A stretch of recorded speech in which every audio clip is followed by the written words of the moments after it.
Lights, camera, action.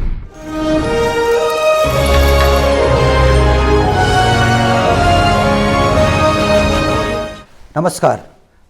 Nepali चलचित्रलाई नेपाली आँखाले हेरौँ, नेपाली चलचित्रलाई नेपाली मनले माया गरौँ। म दयाराम पाण्डे। रमाइलो टिभी एचडीको यो विशेष प्रस्तुति नेपाली चलचित्रको अबको बाटोमा यहाँलाई हार्दिक स्वागत गर्दछु। पहिलो नेपाली चलचित्र आमालाई मान्ने हो भने यति बेला नेपाली चलचित्रले 50 वर्षभन्दा लामो इतिहास पार गरिसकेको छ। यो अवधिमा थुप्रै चलचित्रहरू बनिसकेका छन्। हजारौं व्यक्तिहरूले यसमा प्रत्यक्ष र अप्रत्यक्ष रूपमा रोजगारी पाइरहेका छन्। आज बन्दाबन्दीको 46औं दिन। 46औं दिनदेखि हलहरू ठप्प छन्, बन्द छन्। धेरै कामहरू रोकिएका छन्, सबै घरभित्र नै छन्। तर यति बेला नेपाली चलचित्र कर्मीहरूले के गरिरहेका छन्? अब नेपाली चलचित्रलाई कता लानुपर्छ, कन्टेन्ट या विषयवस्तुलाई कसरी उठान गर्नुपर्छ भन्ने विषयमा आज हामी छलफल गर्छौँ। छलफलको क्रमलाई मैले 2 चरणमा विभाजन गरेको छु। पहिलो चरणमा हामी कलाकार साथमा डिस मिडियाको व्यक्तित्व हुनुहुन्छ, उहाँलाई स्वागत गर्छु। दोस्रो चरणमा हामी चलचित्रको राहत, चलचित्रकर्मीहरूको वर्तमान अवस्थाका विषयमा कुराकानी गर्छौँ। अहिले हामीसँग हुनुहुन्छ डिस मिडिया नेटवर्क लिमिटेडका प्रबन्ध निर्देशक श्री सुदीप आचार्य। यहाँलाई स्वागत छ। नमस्ते। नमस्कार, धन्यवाद छ दयारामजी। त्यसै गरी हामीसँग हुनुहुन्छ यति बेला डिसिएनका प्रबन्ध निर्देशक, वरिष्ठ कलाकार, निर्माता निर्देशक अशोक शर्मा। यहाँलाई स्वागत छ। नमस्ते दाइ। नमस्ते दया भाइ, नमस्ते। त्यसरी यति बेला हामीसँग हुनुहुन्छ लोकप्रिय नायक, प्रेम गीत 3 आउँदैछ, चर्चामा छ, प्रदीप खड्का। यहाँलाई स्वागत छ प्रदीपजी। नमस्ते। लोकप्रिय कलाकार नायिका पूजा शर्मा, जसको चलचित्र पनि रिलिज हुने क्रममा थियो, यो बन्दाबन्दीले रोकिएको छ। पूजाजीलाई पनि म हार्दिक स्वागत गर्दछु। पूजाजी, स्वागत छ यहाँलाई कार्यक्रममा। त्यस्तै हामीसँग हुनुहुन्छ सिनियर रङ्गपत्रकार डब्बु छेत्री। डब्बुजी, यहाँलाई हार्दिक स्वागत गर्दछु। कुराकानीको क्रमलाई अब भने अगाडि बढाउन चाहन्छु। सबैभन्दा पहिले अहिलेको वर्तमान अवस्था, चलचित्र कर्मीहरू सबै घरमा छन्। अब चलचित्र कस्तो बन्नुपर्छ, अब कन्टेन्ट कस्तो बन्नुपर्छ, विषयवस्तु कस्तो बन्नुपर्छ? धन्यवाद दयारामजी। हुन त म अब डाइरेक्टली भनौँ न, अब चलचित्रसँग सम्बन्धित नभए पनि दिस होम मार्फत हामीले पेपर भ्यूमा सिनेमाहरू देखाइरहेछौँ, प्लस मुभी लगायत चाहिँ अरू च्यानल पनि फिल्मलाई सेन्टर गरेर च्यानल नै पहिलो च्यानल भनौँ न पनि त्यसरी पनि चलाइरहेछौँ। त्यो भएर हामी सम्बन्धित चाहिँ डेफिनेटली भएका छौँ। अब यसमा मलाई कस्तो लाग्छ भने अहिले अब यो स्पेसली बन्दाबन्दी हामी प्राइमेरी होइन, सिनेमा थिएटरहरू नै फिल्मको लागि प्राइमेरी चाहिँ सोर्स अफ रेभेन्यू नै हो भन्छु होइन, त्यो देखाइरहेकै कुरा हो। तर अब मुभिङ फरवर्ड, अब यो बन्दाबन्दी कोभिड-19 पछिको एउटा इन्भाइरोमेन्टले चाहिँ अलिकति फरक तरिकाले सोच्नुपर्छ कि भन्ने पनि कुराहरू आउँछन्। अब त्यसमा एउटा अलिकति अप्ठ्यारै भए पनि डिस होमले पेपर भ्यूबाट जुन हिसाबले एउटा चाहिँ रेभेन्यू कलेक्ट गरेर चाहिँ हामीले डिस्ट्रिब्युट गर्न सकेका छौँ, त्यही माध्यम हेर्दाखेरि भविष्यमा चाहिँ अरू प्लेटफर्महरू पनि इन्करेज हुने ठाउँहरू देखिन्छ। अब अहिले हामीले उसको पनि कुरा गरिरहेको छ, ओटिटी प्लेटफर्मको पनि कुराहरू आइरहेको मैले देखाएको छु। त्यो अझै तर त्यसको चाहिँ एकदम इन्फेन्ट स्टेजमै छ भन्छु होइन।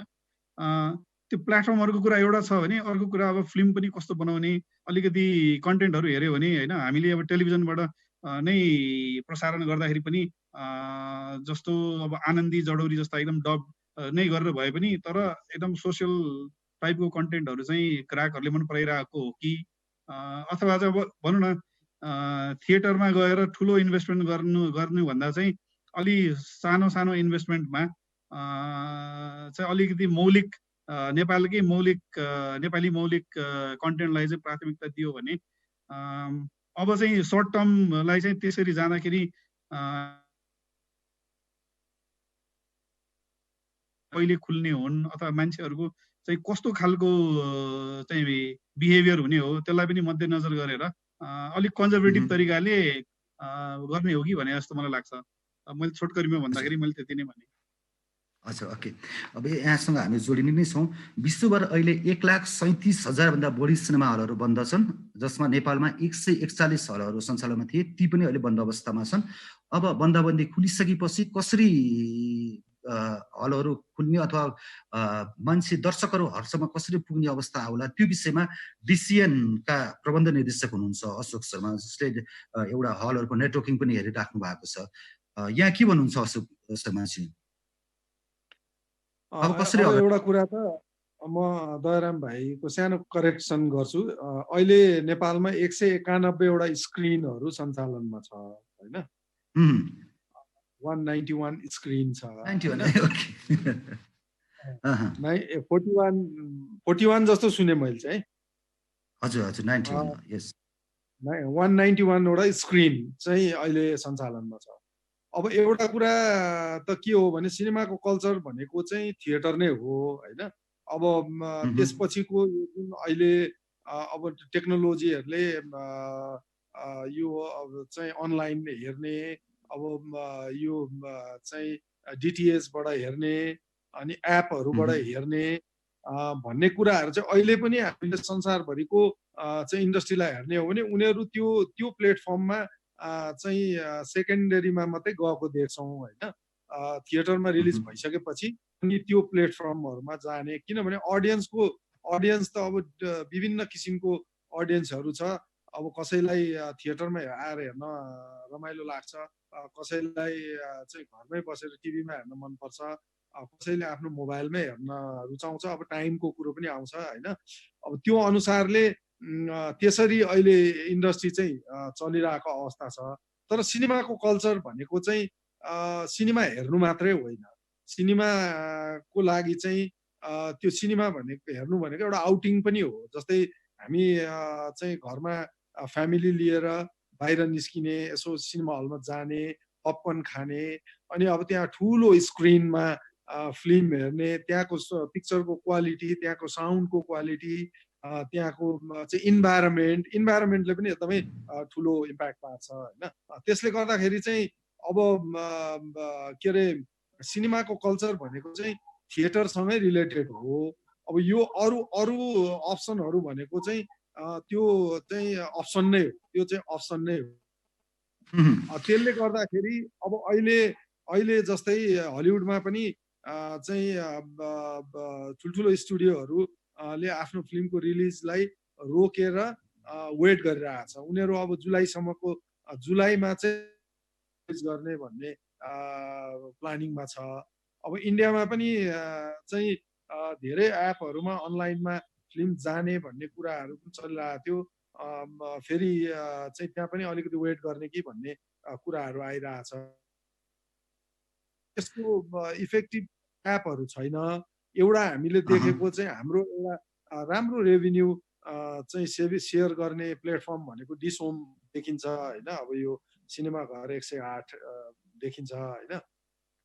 तर त्यहाँ पनि अब प्रोड्युसरहरू चाहिँ पहिला प्रायोरिटी चाहिँ थिएटरलाई नै दिउँ, वेट एन्ड सीमा जाउँ भन्नेमै छ। किन नभए जस्तै अब निरफुल, चपली हाइट, प्रेम गीत 3 अनि म यस्तो गीत गाउँछु, यी फिल्महरू त एकदमै डेट डिक्लेयर गरेर बसेको थियो।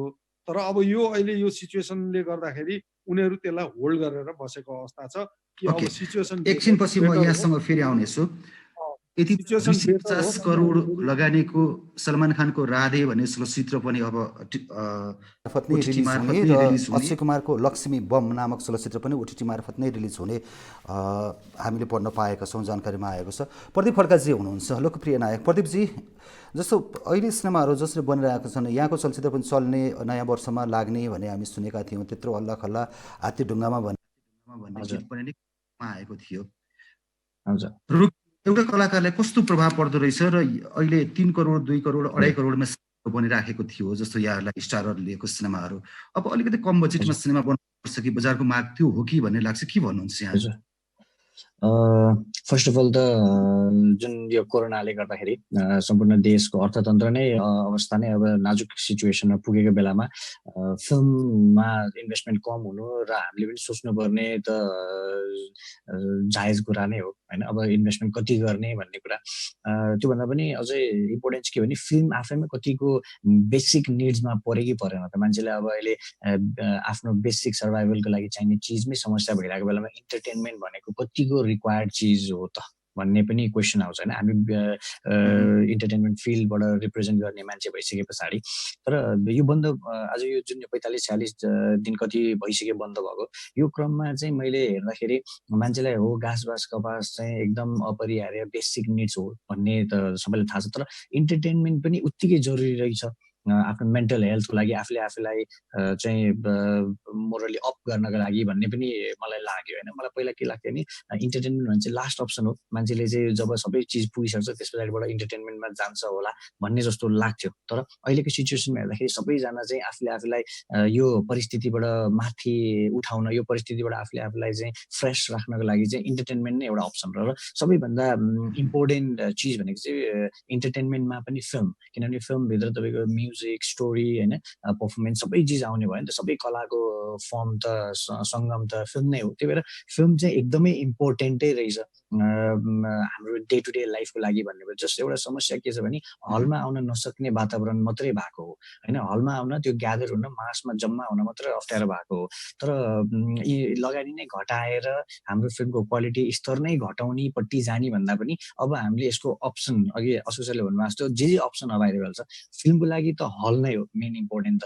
तर अब अहिले नहुँदाखेरि चाहिँ अप्सन के छ त, जस्तै डिसोमको हाम्रो यो फिल्म हेर्ने च्यानल भयो अनि अरू कुनै एपको मार्फतबाट होइन, त्यसरी गएर चाहिँ अप्सन खोजेर र मार्केट बढाउनेतिर। जस्तै जब हामी अनलाइन प्लेटफर्ममा जान्छौँ त्यसपछि त हाम्रो बााउन्ड्रीले हामीलाई छेक्दैन, नेपालको बााउन्ड्रीले र सिनेमाको नम्बरले हामीलाई छेक्दैन। हामी धेरैभन्दा धेरै अडियन्समा पुग्न सक्छौँ, विश्वव्यापी रूपमा हामी हातमा पुग्न सक्छौँ होइन। त्यही भएर फिल्मको गुणस्तर बढाएर त्यो मार्केटमा पुग्ने कसरी हो त्यसमा चाहिँ बढी हामीले ध्यान दिन सक्यो, सोच्न सक्यो भनेदेखि चाहिँ यो एउटा समस्या चाहिँ हाम्रो लागि अपर्च्युनिटी पनि हुनसक्छ होइन। त्यही हो कुरा आउँछ पाइरेसीको, एपको थ्रु जाँदाखेरि, अरू कुनै पनि प्लेटफर्मबाट जाँदाखेरि पाइरेसीलाई कसरी कन्ट्रोल गर्ने भन्ने कुरा आउनसक्छ। यसको लागि अब इन्सुरेन्स, अनि त्यसपछिबाट त्यो जुन पाइरेसी पछाडिको प्रोसेस हुन्छ नि, मान्छेलाई क्लेम गर्ने, त्यसपछिबाट त्यो क्षतिपूर्ति भरपाई गर्ने, यस्तो चिजमा वर्कआउट गर्न सक्यो भने लगानी घटाउने भन्दा पनि लगानी अझै वृद्धि गरेर हामी अझै धेरैभन्दा धेरै मान्छेको मासमा पुग्न सक्ने एउटा सम्भावना चाहिँ देख्छु। सिद्धिप आचार्यजीसँग फेरि आउन चाहन्छु। अशोक शर्माजी, प्रदीप खड्काजीको कुरा सुन्नुभयो यहाँले। अब प्रदीप खड्काजी भन्दै हुनुहुन्छ कि हामी त लगानी बढाउने नै हो, गुणस्तरीय बनाउनुपर्छ र अन्तर्राष्ट्रिय बजारमा जानुपर्छ भनेर उहाँ आफ्नो भनाइ राख्नुहुन्छ। यहाँले लगानी अलिक सानो बनाएर पनि कन्टेन्ट चाहिँ हामी राम्रो बनाउन सक्छौँ, विषयवस्तु राम्रो हुनुपर्छ। आज आनन्द जडौरी हेरिराखेका छन् भने सानो बजेटमा पनि धेरै राम्रो चिजहरू हामी सकिन्छ जस्तो यहाँको भनाइको आश चाहिँ मैले बुझेँ। के भन्नुहुन्छ यहाँ? मेरो भनाइ के भने अहिले बन्दाबन्दीको टाइम भएको भएर अहिले अब जस्तो भनौँ न, म प्रदीपजीसँग अशोकजीसँग सहमत छु। मैले अघि पनि भने यो सिनेमाको कल्चर भनेको थिएटरै हो होइन, बिग थिएटरै हो। त्यसलाई हामीले चाहिँ त्यसलाई प्राय अहिलेको अवस्थामा र यो बन्दाबन्दी पछि पनि सोसियल डिस्टेन्सिङको कुराहरू आउलान् होइन। यो कहिलेसम्म जान्छ भन्ने पनि थाहा छैन। सायद भनौँ न यसको चाहिँ औषधि नबनेसम्म चाहिँ अलिकति अप्ठ्यारो हुन्छ होला होइन। त्यो हिसाबले चाहिँ अब नेक्स्ट फ्यु अब 1 वर्षै होला अथवा चाहिँ 6 महिना होला, 8 महिना होला, how do we plan for the next few months भनौँ न, अथवा इयर भनेर सोच्दाखेरि चाहिँ अहिले बिग बजेटमा गएर त्यो धेरै रिस्की हुन्छ कि होइन। त्यही भएर अहिले चाहिँ सर्ट टर्म चाहिँ एउटा प्लानिङ गर्नुपर्छ कि जस्तो लाग्छ। त्यो गर्दा चाहिँ हाम्रो जस्तो प्लेटफर्महरू चाहिँ अहिले राम्रोसँग चलिरहेको छ। अब त्यही भएर कन्टेन्टमा चाहिँ अलिकति चाहिँ अलिक कन्जर्भेटिभ भएर, किनभने हामीले अरू व्यवसायहरू पनि हेर्नुभयो भने हामीले चाहिँ एकदम कन्जर्भेटिभ तरिकाले सोचिरहेछौँ कि सबैजनाले। अहिले चाहिँ शक्ति चाहिँ सञ्चय गर्ने टाइम, अहिले चाहिँ धेरै खर्चिलो नगर्ने भन्ने मात्रै हो। अल्टिमेटली सबै कुरा ओपन अप भइसकेपछि फेरि सोच्ने नेक्स्ट तरिकाले सोच्न सकिन्छ। अब अर्को एउटा च्यालेन्ज चाहिँ के देखिरहेको छु भने यो अब ओटिटी प्लेटफर्महरूमा चाहिँ मोनिटाइज गर्न चाहिँ गाह्रो भइरहेछ। मान्छेले हेर्नलाई हेरिरहेछन् तर पैसा तिर्न चाहिँ गाह्रो भइरहेछ। अब त्यतातिर बरु अब त्यसमा पनि हामीले डिसोमले पनि हामीले सोचिरहेछौँ, हाम्रो पनि ओटिटीको प्लेटफर्महरू छ, त्यसलाई पनि अझै चाहिँ मजबुत कसरी बनाउने। यो पनि खर्चिलै छ, यो टेक्नोलोजी पनि खर्चिलो छ। जस्तो अघि भन्नुभयो, प्रदीपजीले भन्नुभयो, भोलि चाहिँ यो के भन्छ पाइरेसीको कुराहरूलाई कसरी म्यानेज गर्ने, त्यसको लागि पनि हामीले चाहिँ विशेष यो टेक्नोलोजीमा चाहिँ राम्ररी खर्च गर्नुपर्छ।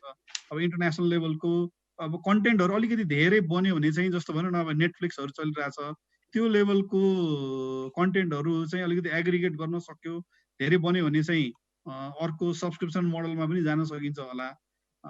तर त्यो भनेको अझै चाहिँ बन्दै बन्दै यो टाइमलाई चाहिँ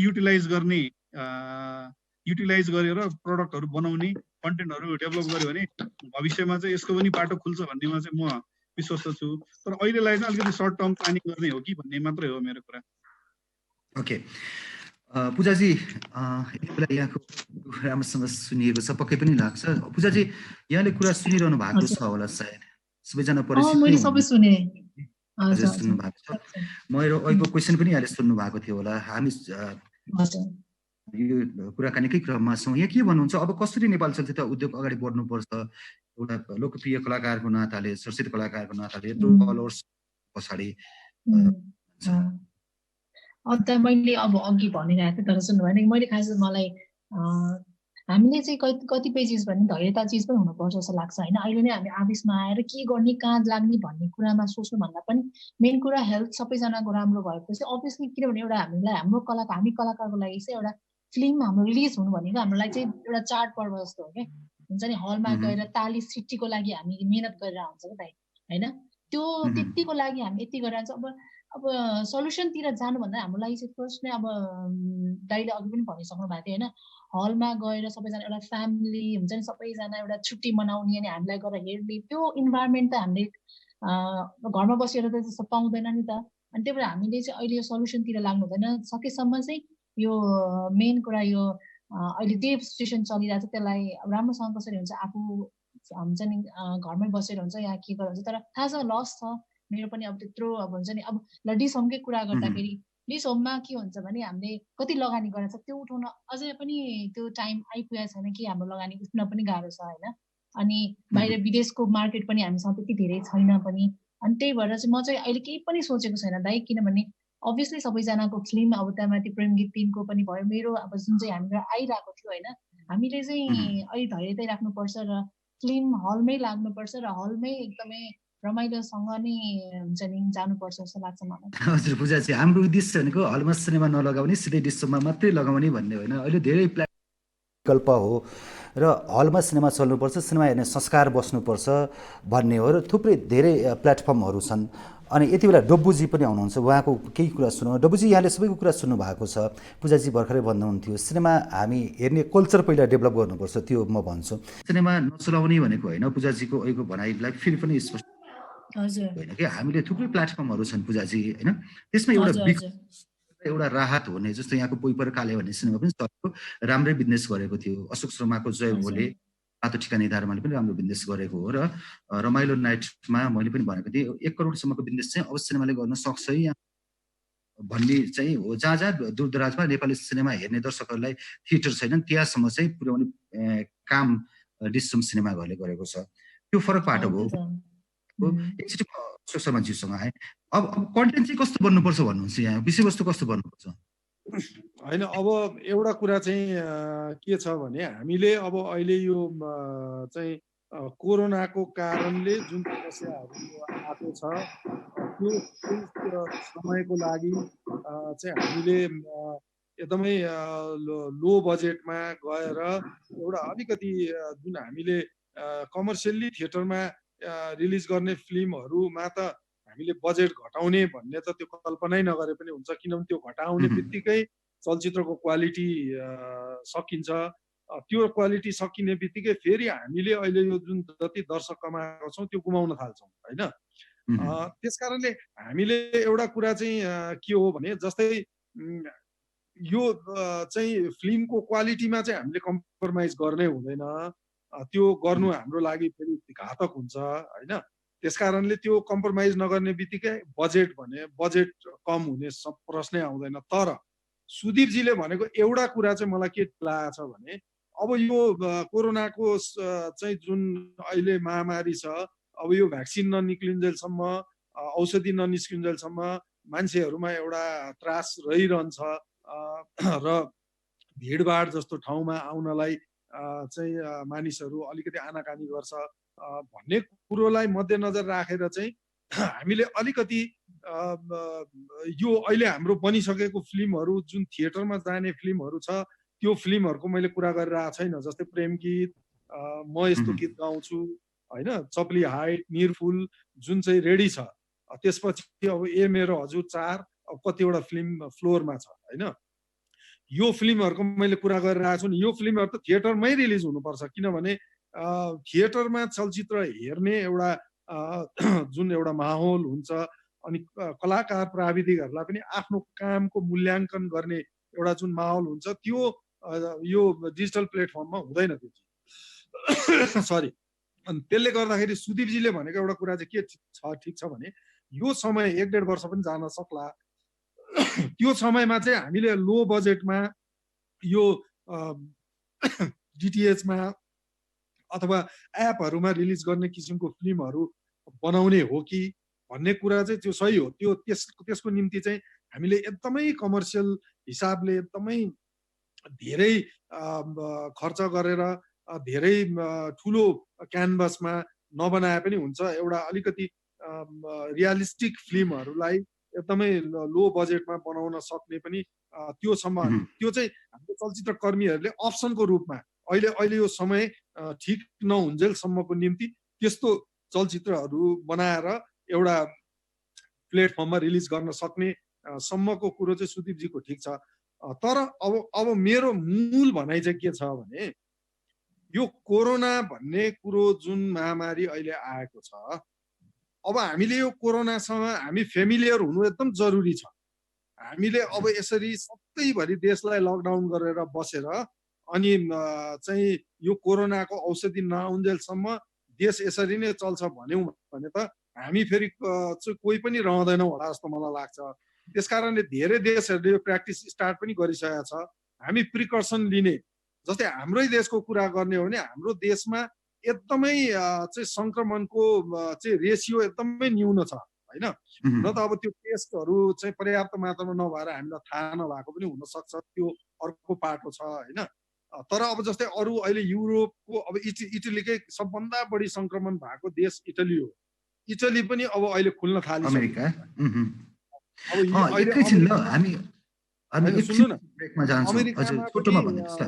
सबभन्दा बढी सङ्क्रमण भएको छ। अमेरिकाको पनि अब बिस्तारै, अमेरिकाले त लकडाउन भनेको त गर्दै गरेन, उसले कुनै स्टेटले मात्रै लकडाउन गर्यो, नभए लकडाउनै गरेन। त्यस कारण हामीले अब के गर्नुपर्छ भन्दा र यसको चाहिँ जुन चाहिँ ऊ छ नि, यसको सङ्क्रमणको चाहिँ रेसियो हेर्ने हो भने पनि सङ्क्रमणको रेसियो अलिकति बढी होला, तर क्याजुअलिटीको रेसियो हेर्ने हो भने हाम्रो देशमा त 0% छ, अरू देशहरूमा 2-3% भन्दा छैन। त्यसकारणले अब बिस्तारै मेरो विचारमा चाहिँ बिस्तारै हामीले देशलाई अब जहाँ बढी सङ्क्रमण देखेको छ जुन एरियामा त्यसलाई कम्प्लिटली सिल गरेर अनि सेफ्टी चाहिँ मेजरमेन्ट प्रिकसनहरू लिएर हामीले बिस्तारै आफ्नो व्यवसायहरू, जस्तै सिनेमा रिलिज गर्ने कुरोमा पनि, जस्तै थिएटरमा कुनै थिएटरमा 300 सिट छ भने सोसियल डिस्टेन्सिङ मेन्टेन गरेर 150-200 टिकट बेचेर मास्कलाई अनिवार्य गरेर अनि सेनिटाइजिङहरूको व्यवस्था गरेर अनि टिकटको रेटलाई अलिकति हाई गरेर, किनभने फुल अकुपेन्सीमा आउने टिकटको रेट र अब त्यो 60%, 40%, 50% को टिकट सेल गर्दाखेरि त फेरि निर्माताहरूलाई आउने रेभिन्यू कम हुन्छ। त्यसले गर्दाखेरि ती टिकटको रेटलाई अलिकति हाई गरेर त्यो चाहिँ डिस्टेन्सिङहरू मेन्टेन गरेर हामीले बिस्तारै हामी यो कोरोनासँग अब के गर्नुपर्छ मलाई जहाँसम्म लाग्छ भने यो कोरोना भने रहिरहन्छ अब 1-1.5 वर्षसम्म। यससँग हामी फेमिलियर भएर सुरक्षित भएर आफ्नो कामहरू पनि स्टार्ट चाहिँ गर्नुपर्छ जस्तो लाग्छ मलाई। त्यो गर्ने बित्तिकै अनि माहौल यहाँलाई एकैछिन मैले रोके, हामी फेरि कुराकानीको क्रमलाई अगाडि बढाउनेछौँ।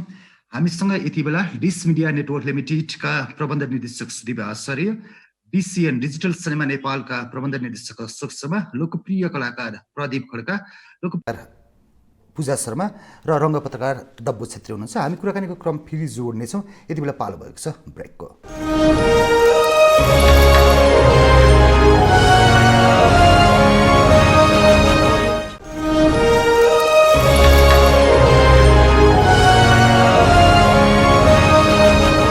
यो व्यापारी विश्रामपछि यहाँलाई फेरि पनि स्वागत छ। हेर्दै हुनुहुन्छ रमाइलो एचडी। यो हो कार्यक्रम नेपाली चलचित्रको अबको बाटो विषयमा हामी आज छलफल अन्तर्क्रिया गरिरहेका छौँ। हामीसँग डिस मिडिया नेटवर्क लिमिटेडका प्रबन्ध निर्देशक सुदीप आचार्य, डिसिएनका प्रबन्ध निर्देशक अशोक शर्मा, वरिष्ठ रङ्ग पत्रकार डब्बु छेत्री, लोकप्रिय कलाकार द्वय प्रदीप खड्का र पूजा शर्मा हुनुहुन्छ। हामी पालो पालो कुराकानी गर्दैछौँ। डब्बु छेत्रीजी, यहाँलाई स्वागत गर्छु म। यहाँ सहित सम्पूर्ण दर्शकहरू नमस्कार र सहभागी सिनेप्रेमीहरूलाई पनि नमस्कार। अघि यहाँले कुरा सुनिराख्नु भएको थियो? होइन, म्युट थियो, म भर्खरै आवाजमा आइरहेको छु। ओके।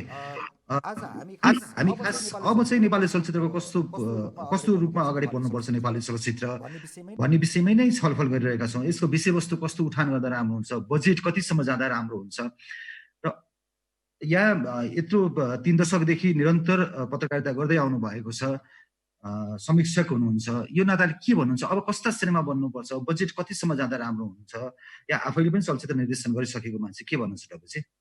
अहिलेको अवस्था भनेको नेपाली मात्र होइन, विश्व सिनेमा बजार अझै 2 वर्ष लाग्छ सुध्रिनको लागि। दर्शकहरू हलमा आउने अवस्था छैन। सबभन्दा पहिला मानिसलाई आफ्नो ज्यान प्यारो हुन्छ। कोरोनाले विश्वव्यापी तहल्का मचाइरहेको छ।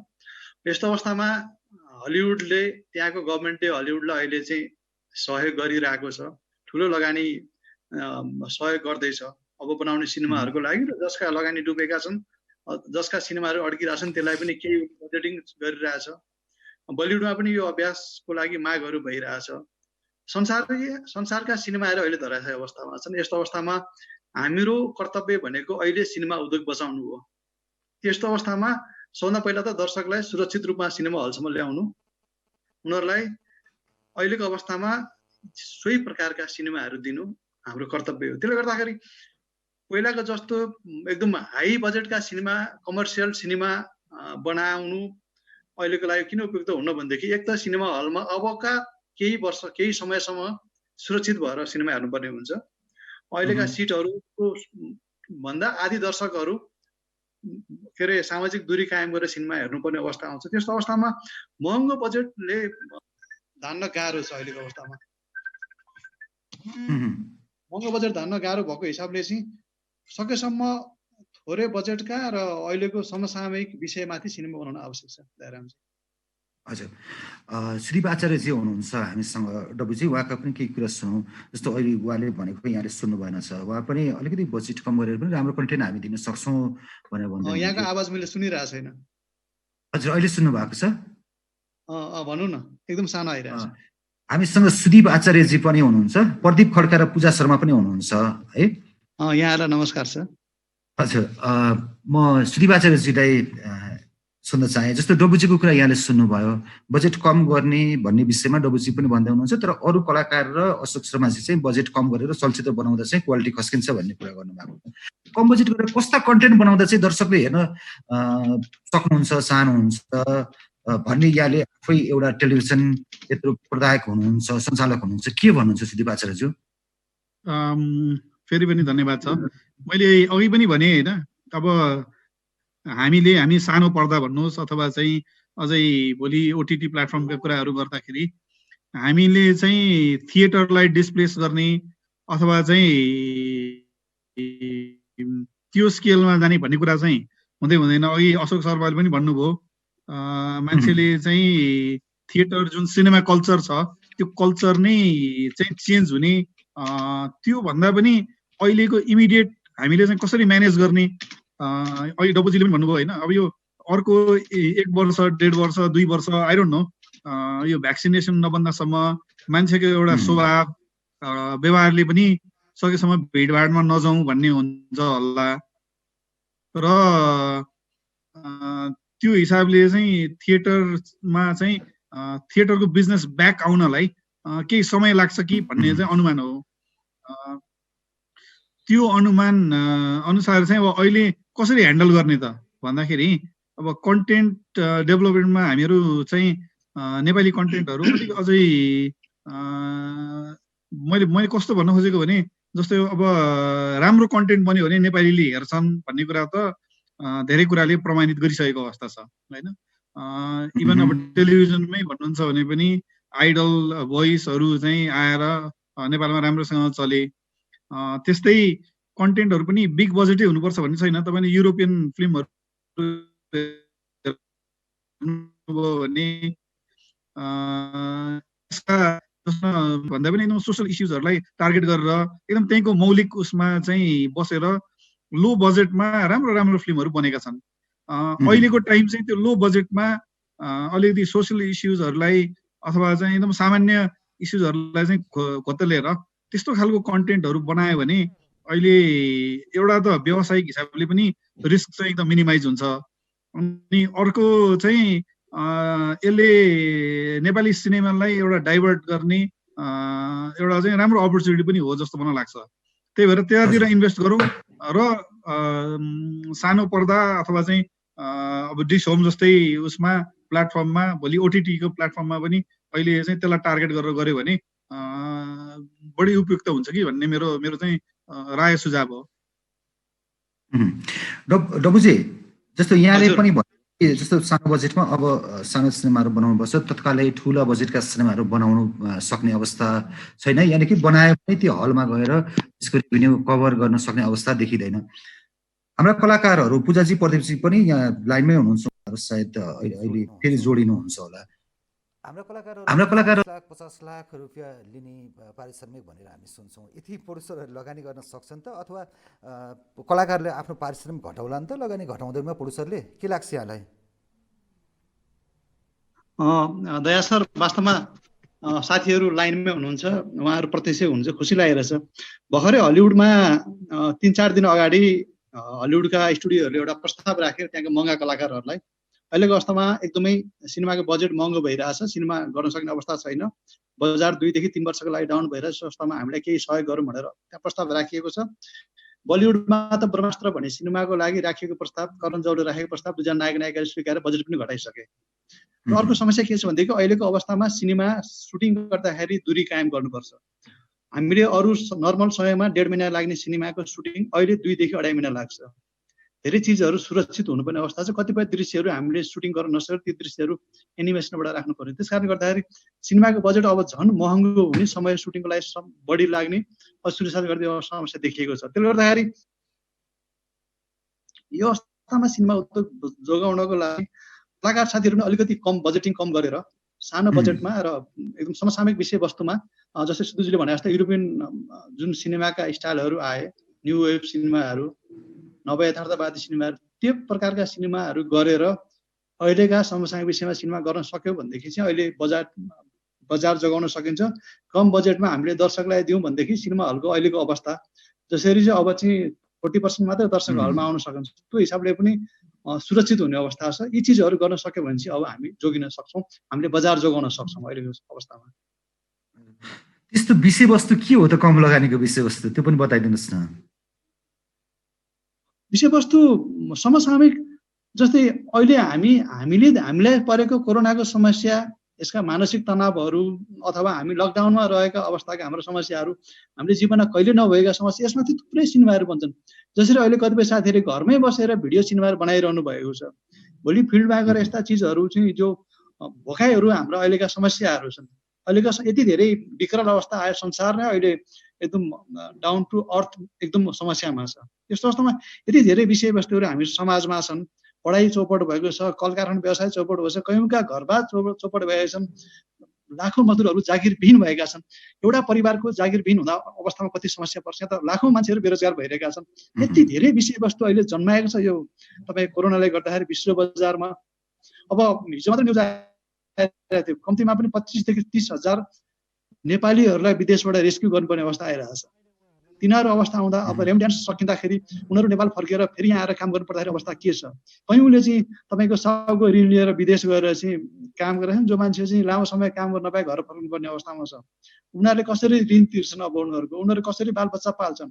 नेपालमा नै अवस्था छैन, बेरोजगार यति धेरै छ, कलेजहरू स्कुलहरू सबै बन्द छ। एउटा त यति धेरै विषयवस्तुहरू छन् तपाईँको सिनेमा बनाउनको लागि, समसामयिकको लागि एकदमै धेरै छन्। मैले अघिदेखि भनेको समसामयिक भनेको यिनै चिजहरू हुँदा राम सर, विषयवस्तुहरू बल्ल बल्ल।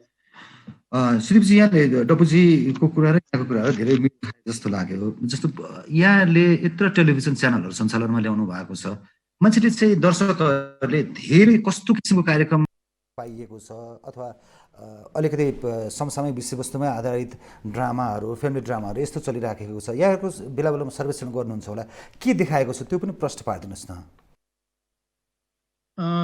यसमा विशेष गरी अब भनौँ न टेलिभिजनबाट जाने क्रममा चाहिँ मान्छेले अलिकति सोसल, अलिकति घर परिवार, टेलिभिजनमा हेर्ने भनेको चाहिँ सबैजना मिलेर, घरका सबैजना मिलेर हेर्ने चाहिँ वातावरण हुन्छ, एक्लै एक्लै हेर्ने अथवा चाहिँ त्योभन्दा पनि।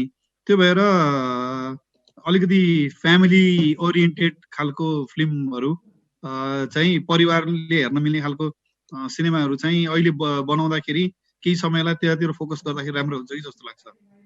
अब टेलिभिजनमै भन्नुहुन्छ भने सबैभन्दा धेरै अहिले हामीहरूले च्यानलहरूलाई हेर्दाखेरि पनि सबभन्दा धेरै चाहिँ फिल्मी च्यानलहरू नै, चाहे त्यो इन्डियाको होस् अथवा चाहिँ इङ्ग्लिसै होस्, फिल्मी च्यानलहरू नै धेरै हेरिरहेको देखिन्छ होइन।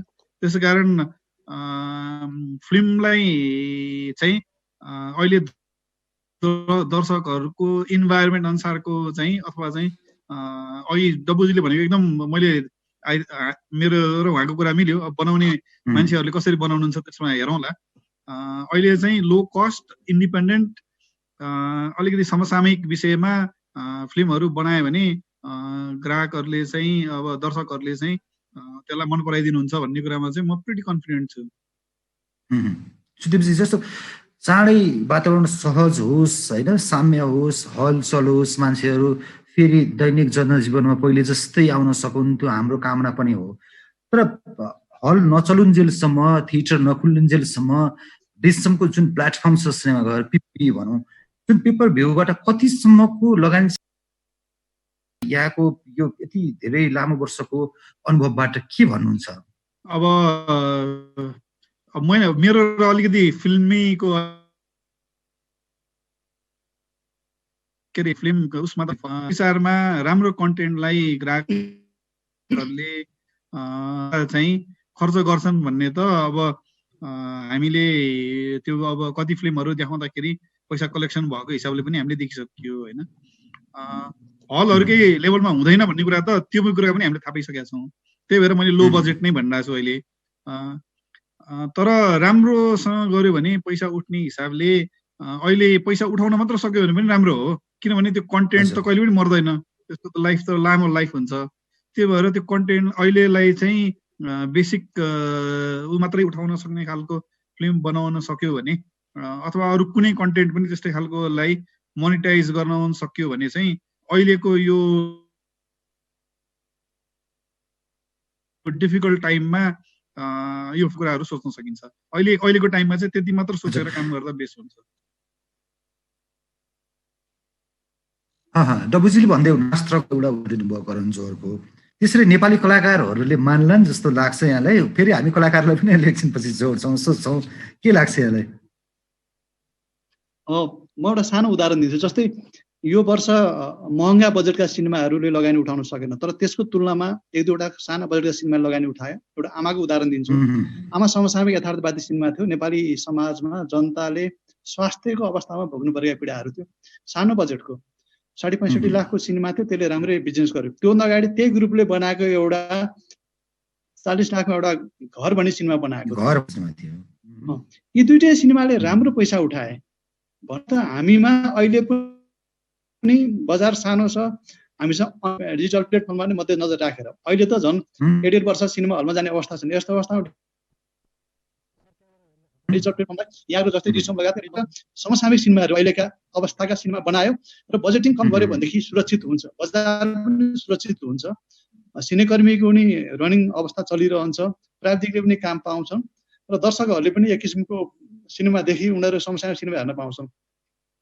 अहिले प्रेम कथामा आधारित ड्रामाहरू भन्दा पनि समसामयिक यथार्थवादी सिनेमाहरू अहिले बनाउन सक्यो भने राम्रो। त्यस्तो अवस्थामा कलाकारहरूले 1-2 वर्ष मेरो सिनेमा उद्योग हो, मैले पनि यो सिनेमा उद्योग बजाउनु पर्छ भनेर केही कोअपरेट गर्नुभयो भनेदेखि उहाँले अलिकति थोरै बजेटमा सर्भाइभ हुने गरी, घाटा नजाने गरी सर्भाइभ हुने गरी काम गर्नुभयो भनेदेखि हामीले आमा टाइपका सिनेमाहरू, त्यो किसिमका विषयवस्तुहरू, अहिलेका धेरै तमाम विषयवस्तुहरू हामीसँग छन्। त्यो हिसाबले चाहिँ हामीले 50 देखि 80 लाखको सिनेमा अहिले बनायौँ भनेदेखि अहिलेको बजारमा हामी सुरक्षित हुन सक्छौँ। दयाराम सर, तर डबुजी तर हाम्रा कलाकारहरू अहिले प्रदीप खड्का, पूजा शर्माहरू त जस्तो सकेसम्म महँगो सिनेमा बनाउनुपर्छ, क्वालिटीको सिनेमा बनाउनु, ठुलो सिनेमा बनाउनुपर्छ भनेर भन्दै हुनुहुन्थ्यो त। पनि यस्तो हो, उहाँहरू पनि पोजिटिभ हुनुहुन्छ यो कुरा। किनभनेदेखि यदि भोलि निर्माता नै सुरक्षित भएन भनेदेखि सिनेमा बनाएर पनि काम छैन। यस्तो अवस्थामा सबभन्दा पहिला निर्मातालाई सुरक्षित गर्नु पर्यो। यो अहिलेको विश्व बजारमै सबभन्दा महँगो भनेको कलाकारको पारिश्रमिक चाहिँ हेर्नुहोस्, तपाईँ चाहे बलिउडमा आउनुहोस् अथवा हलिउडमा आउनुहोस्, अन्य कुनै पनि देश, युरोपियन कन्ट्रीहरूमा पनि सबभन्दा महँगो भनेको कलाकारको पारिश्रमिक छ। त्यसले गर्दाखेरि तपाईँको दोस्रो विश्वयुद्ध हलिउडदेखि धेरै देशका कलाकारहरूले चाहिँ एकदमै न्यून पारिश्रमिक काम गरेर चाहिँ उनीहरू चाहिँ माथि उठाएका थिए। 1946 देखि 1952 को सिनेमा इतिहास हेर्यो भनेदेखि कलाकारहरूले धेरै सपोर्ट गरेका छन् त्यो टाइम। बहस गरिरहेका छौँ नेपाली चलचित्रले अबको बाटो कस्तो लिनुपर्छ, कसरी अगाडि बढ्नुपर्छ। यति बेला भने हामीसँग डब्बु छेत्री सिनियर रङ्ग पत्रकार अनि सुदीप आचार्य डेसमका हुनुहुन्छ। यहाँ बोलेको उहाँहरू सुन्दै हुनुहुन्छ, सँगसँगै हुनुहुन्छ यहाँहरू। धन्यवाद सर, यहाँको आफ्नो धारणा राख्नुहोस् न। थ्याङ्क यू, धन्यवाद रामजी। सर्वप्रथम त के भने यो यस किसिमको फोरम क्रिएट गरेर अहिलेको यस परिस्थितिमा पनि जुन तपाईँले प्रयास गर्नुभएको छ एप्रिसिएटेबल छ, एकदम राम्रो कुरा हो। र सबैभन्दा चलचित्र क्षेत्रलाई अहिले अगाडि कसरी लाने भन्दा पनि अहिलेको जुन कोभिड-19 को समस्याबाट हामी जुन ग्रसित छौँ, यसबाट तत्काल राहत छुट्ने बित्तिकै हामीले के गर्ने त होइन। त्यसपछि किनभने जुन परिस्थितिबाट हामी पार भए तापनि त्यो सेम स्थितिमा हामी फर्किन सक्दैनौँ र त्यतिखेर हामीले के गर्ने त भन्ने कुरा एकदम सोचनीय कुरा छ। र त्यसको लागि हामीले अहिले भनेको कि जस्तै म पहिला चाहिँ तपाईँको प्रश्नको उत्तरमा जाँदाखेरि चाहिँ हामीले अब सँगसँगै सिनेमा थिएटरका सँगसँगै सिनेमा डिजिटल सिस्टमलाई पनि हामीले अगाडि बढाउनुपर्छ। किनकि त्यसको लागि अहिले भर्खर नेपाल चलचित्र निर्माता सङ्घको तर्फबाट मैले राज्यलाई गएर यो पनि पेश के गरेको छु भन्दाखेरि जति पनि ब्याङ्कले आफ्ना जति पनि ये छ के अरे ग्राहक छन्, ती ग्राहकलाई कमसे कम पनि प्रत्येकलाई एउटा भिसा कार्डको उपलब्ध गराइयोस् ताकि त्यसले अनलाइन सिस्टममा डाइरेक्ट एक्सेस लिन पाओस् कसैले पनि भन्ने ब्याङ्किङ सेक्टरबाट चाहिँ हामीले, किनभने भोलिको दिनमा अब डिजिटल प्लेटफर्महरूलाई अगाडि लिएर जानुपर्छ र एउटा third party in the sense third party भन्दाखेरि अब टेलिभिजन मोबाइलबाट त्यो एप्सहरूलाई लिएर त्यसको माध्यमबाट हामीले चाहिँ नि आफू सर्भाइभ हुनुभन्दा अथवा त्यो ठाउँमा पुग्नुभन्दा पनि डाइरेक्ट एक्सेस दिनुहोस्। सबै तपाईँका ग्राहकहरूलाई भिसा कार्ड र मास्टर कार्ड अथवा क्रेडिट नसके पनि डेबिट र राष्ट्र ब्याङ्कसँग हामीले के भनेको छौँ भन्दाखेरि एकजना व्यक्तिले उसको भिसा लाग्यो भने इन्टरनेसनल बाहिर जानको लागि चाहिँ उसले $1500 छुट पाउने होइन।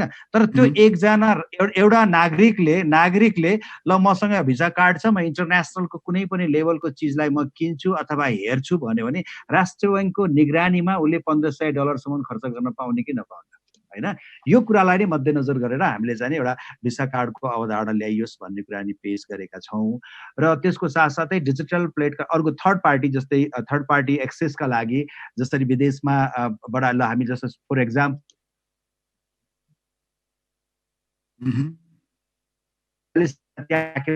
हाम्रो एक्सेस छैन, त्यहाँ गएर हामीले एउटा एक्सेस लिएर हामी त्यहाँ गएर हेर्न सक्दैनौँ। हामीले अर्कोको सहारा लिनुपर्छ, क्या विदेशबाट एकाउन्ट खोलेर पठाइदेऊ भन्नुपर्छ। यसलाई पनि मिलाउनु पर्यो। अबको भनेको सिनेमा थिएटर्समा मात्रै हलिउड बलिउड पनि आश्रित हुन छोडिसकेको छ, किनकि उनीहरूलाई नि गाह्रो परिसकेको छ। त्यसले गर्दाखेरि home theatre, home pay per view सिस्टमदेखि लिएर यस्ता डिजिटल प्लेटफर्म अपनाउनुपर्छ फिल्म इन्डस्ट्री, नेपाल फिल्म इन्डस्ट्रीले पनि भन्ने कुरा हाम्रो छ। र तत्काल राहतका लागि जब फिल्म इन्डस्ट्री खुल्ने बित्तिकै के त भन्दाखेरि राज्यले दिएको छ डिस्टेन्सको कुरा गरिरहेछ, एउटा डिस्टेन्स मेन्टेन गर्नु, सोसल डिस्टेन्सको मेन्टेन्स भनेको छ। त्यो कुरालाई हामीले गऱ्यौँ भने सिनेमा हलमा हामीले एउटा सिट छोडेर टिकट बेच्ने, एउटा रो छोडेर टिकट बेच्यौँ भने 30 to 35% अकुपेन्सीमा हामी झर्छौँ अटोमेटिकली। त्यो झर्ने बित्तिकै अनि त्यसपछि त्यो 30% अकुपेन्सीमा त्यही पनि अडियन्स कति आउने हुन् कति आउने होइन त्यो कुरा थाहा छैन भने के त्यहाँ सिनेमा हल खोलेर सर्भाइभ होला त? र अर्को कुरा के करोडौँ रुपियाँ लागेको सिनेमा लगेर त्यहाँ रिलिज गरेर निर्माताले आफ्नो लगानी रिटर्न गर्न सक्ला त? यो धेरै प्रश्नको कुरा छ। यसको लागि राज्यसँग हामीले तपाईँको तर्फबाट यतिखेर तपाईँहरूको तर्फबाट के त भन्दाखेरि अरू हामीले यसरी राहत नमागे पनि तपाईँहरूको तर्फबाट हामीलाई कमसेकम ट्याक्स फ्रीको एउटा सहुलियत दिनुस् सीमित इयरसम्मको लागि 2 इयर्ससम्मको लागि भन्ने कुरा छ। ओके आकाशजी, म एउटा कुरा यहाँलाई सोधेँ, एकदम बुँदागत रूपमा 1, 2, 3, 4 गरेर 7 बुँदे प्रस्ताव पेश गर्नुभएको थियो आगामी बजेटमा समेट्नका लागि नेपाली चलचित्र उद्योगका तर्फबाट भनौँ, निर्माता सङ्घका तर्फबाट यहाँ अध्यक्षको नामले के छन् त्यसमा एकदम सर्टकटमा बताइदिनुहोस् न, बुँदागत रूपमा। सर्टकटमा तपाईँलाई बुँदागत भन्छु, दुईटा पाटन मैले पेश गरेको छु। एउटा के छ भन्दाखेरि एउटा चाहिँ तत्काल समाधान के त भन्दाखेरि ब्याङ्किङ तथा वित्तीय कर्जामा ब्याज दरमा सुविधा भन्दाखेरि त्यसमा चाहिँ नि एकदम सुलभ ब्याज दर गरिदिनु पर्यो। लकडाउनको यतातिर 75% कट गरेर 25% इन्ट्रेस्ट लिइदिनु पर्यो र असारसम्म जब जुन तपाईँहरूले तिर्ने भन्नुभएको छ त्यसलाई पुससम्म पुर्याइदिनु पर्यो। अर्को कुरा के छ त्यसैमा भन्दाखेरि फेरि जुन तपाईँको चाहिँ कोल्याटरमा हामीले धितो राखेर जुन लोन लिएको छ त्यही लोनमा 20% अर्को इन्ट्रेस्ट के अरे 20% हामीलाई चाहिँ अरू लोन थपिदिनु पर्यो भन्ने कुरा छ। यस मोस्ट अफ सिनेमा थिएटरको लागि कुरा छ। त्यसै गरी मूल्य वृद्धि करको जुन कुरा छ त्यसलाई मैले भनिहालेँ, तपाईँको कर मिना हुनु पर्यो। सबै कर 2 इयर्ससम्मको लागि ग्रसमा सिनेमा कर्मी निर्माता र हलले ग्रसमा बाँड्न पाउनु पर्यो होइन। त्यसको साथसाथै अब जुन सिनेमा अब खुलिसकेपछि सुटिङमा कसरी फर्किने होइन, या त फेरि सुटिङ गरेर रोकिएका सिनेमा छन्, हामीले के मागेका छौँ भन्दाखेरि कम्प्लिट भएर जुन चाहिँ नि पोस्ट प्रोडक्सनमा बसेका सिनेमाहरू जसले सेन्सर लिइसकेका सिनेमाहरू पब्लिसिटी गरिसकेका सिनेमाहरूलाई एटलिस्ट तपाईँले 20 जुन बजेट हामीले विकास बोर्डमा पेश गर्छौँ, मेरो सिनेमाको बजेट यति हो भनेर, त्यो बजेटलाई चाहिँ तपाईँले 20% सम्मको त्यसको सब्सिडी दिनुहोस्, हामी सिनेमा रिलिज गर्छौँ। 20% समेतको उतातिर ब्याङ्क हलहरूलाई लोनको व्यवस्था गरिदिनुहोस्, हल खुल्छ र निर्माताहरूलाई 20% सम्मको सब्सिडिजको व्यवस्था गरिदिनुहोस्, हामी सिनेमा सो गर्न सुरु गर्छौँ। र उतातिर चाहिँ अर्को सुटिङमा जानेहरूलाई चाहिँ त्यसको सिस्टम के छ भन्दाखेरि एउटा चाहिँ नि त्यसको लागि पनि बजेटको 20% सब्सिडाइज गरिदियोस् गभर्मेन्टले र 1% तिरेर चाहिँ उसले प्रोजेक्ट इन्सुरेन्स जुन निर्माता सङ्घले ल्याएको छ त्यो प्रोजेक्ट इन्सुरेन्स चलचित्र विकास बोर्डको थ्रु दियोस्। र बत्ती बिजुली महसुलमा पनि हामीले सुविधाको मागेका छौँ जो सिनेमा थिएटरहरूको लागि, त्यो पनि राखेको छ। अनि श्रमजीवी चलचित्र कर्मीहरूको लागि के त भन्दाखेरि उनीहरूलाई जुन निर्माताले पे गर्छ ट्याक्स सिस्टम छ त्यसमा जुन 15% टिडिएस गभर्मेन्टले काट्छ एकजना श्रमजीवीको माथि, त्यो 2 वर्षलाई छुट होस्। कुनै पनि श्रमजीवी पत्रकार होस् या चलचित्र कर्मी होस्, कसैलाई पनि चलचित्र सभा आबद्ध भएको क्षेत्रमा 20% त्यसलाई छोडियोस् र नयाँ प्रविधिमा चलचित्र रिलिज गर्ने कुरा अघि मैले तपाईँलाई गरिहालेँ। यो कुरा चाहिँ तत्काल राहतको लागि ल्याइएको छ। अब 77-78 को बजेटको लागि यसैसँग छ, तर 2-3टा कुराहरू मात्रै फरक छ। छोटोमा भनिदिनुहोस् ल। छोटोमा त्यसलाई के भनेको छु भने मैले तपाईँलाई पुनः चलचित्र छायाङ्कन त मैले तपाईँलाई भनिसकेँ। त्यसै चलचित्रको व्यापारमा नयाँ प्रविधि तपाईँलाई मैले भनिसकेँ, जुन डिजिटल सिस्टमबाट चलचित्र बेच्नलाई रिलिज गर्नको लागि राष्ट्रिय मान्यता प्राप्त उद्योगमा गएको चलचित्र हो। यो क्षेत्रलाई चाहिँ विदेशबाट जुन निर्यात गर्ने आयात गर्ने सामानहरू छ त्यसमा कर छुटको कुराहरू पनि हामीले राखेका छौँ, सम्पूर्ण उपकरण जुन विदेशबाट आउने उपकरणको लागि। अनि उपत्यकाभित्र तत्काल सुविधा सम्पन्न इन्डोर स्टुडियोको कुरा गरेका छौँ। मौलिक सिनेमालाई जुन राष्ट्रियता बोकेका मौलिक सिनेमालाई 40 लाखदेखि 60 लाखसम्मको सब्सिडिजका कुरा गरेका छौँ हामीले, जुन विश्वभरि सबैले दिएको छ, हाम्रो नेपालमा मात्रै पाइँदैन। सब्सिडिज हुनु पर्यो र विश्वभरि छरिएर बसेका एम्बेसीजहरू जति छन् ती एम्बेसीले नेपाली सिनेमाको फिल्म फेस्टिभल गर्नु पर्यो त्यहाँ।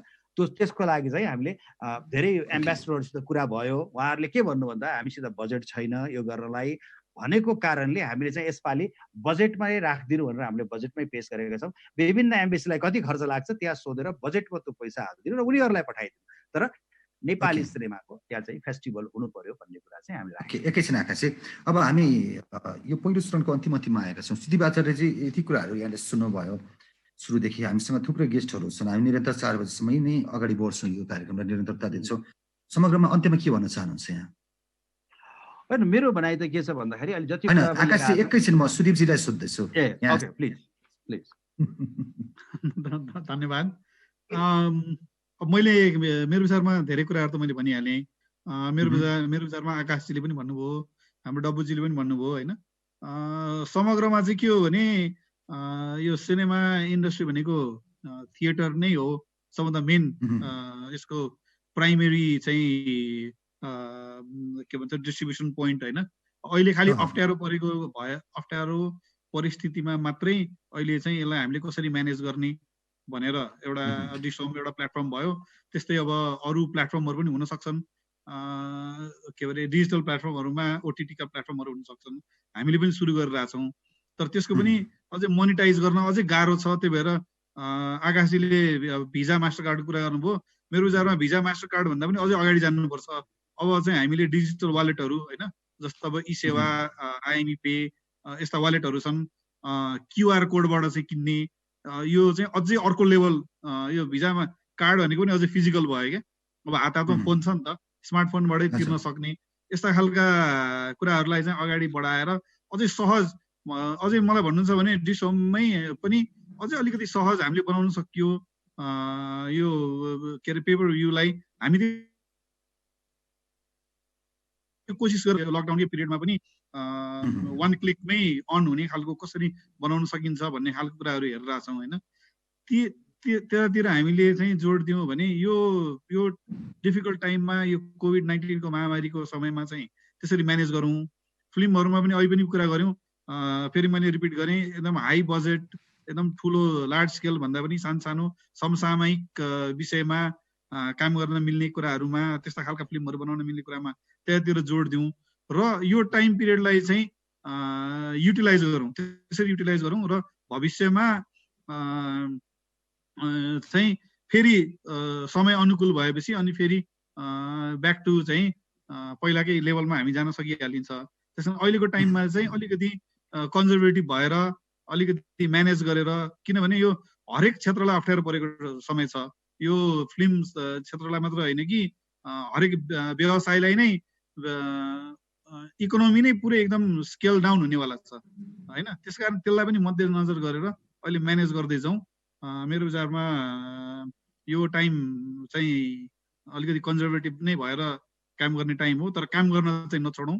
हामीहरूले हाम्रो तर्फबाट डिसोमले गर्न सक्ने, सिम टिभीले गर्न सक्ने, हाम्रो ओटिटी प्लेटफर्मबाट गर्न सक्ने कुराहरू चाहिँ हामी सधैँ इन्करेज गर्छौँ। हामीले पहिलादेखि पनि गरिरहेको छौँ। त्यति नै हो। मेरो कुरा सुनिदिनु भयो, धन्यवाद। हजुर, थ्याङ्क यू। यहाँको टाइमको लागि, समयको लागि धेरै धेरै धन्यवाद। डब्बुजी, अन्त्यमा चलचित्र र चलचित्र पत्रकारिता रहन्छ। चलचित्र पत्रकारको अवस्था पनि धेरैको दयनीय नै छ। एकदम छोटकरीमा बताइदिनुहोस् न डब्बुजी, अब के गर्नुपर्छ, कसरी अगाडि बढ्नुपर्छ? डब्बुजी हुनुहुन्छ? आकाशजी, सुदीप आचार्यजीको यहाँले कुरा सुन्नुभयो, के भन्नुहुन्छ? अहिलेलाई हामी छोटो कुरा गरौँ, त्यसपछि ब्रेकपछि फेरि हामी चलचित्र विकास बोर्डका सदस्य अनि नकिम उद्दिमजी, जनकदीप राजुले, पुष्कर लामा सँगसँगै फेरि बहस गर्नेछौँ। छोटकरीमा यहाँको आफ्नो भनाइ के छ सुदीपजीको कुरा सुनिसकेपछि?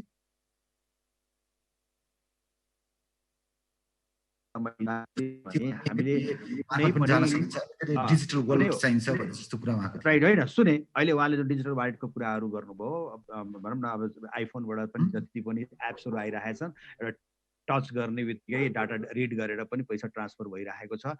यो एडभान्स चिज पनि आओस्, तर त्यसको साथसाथै यो कुरा राज्यले पहिला बुझिदिनु पर्यो क्या।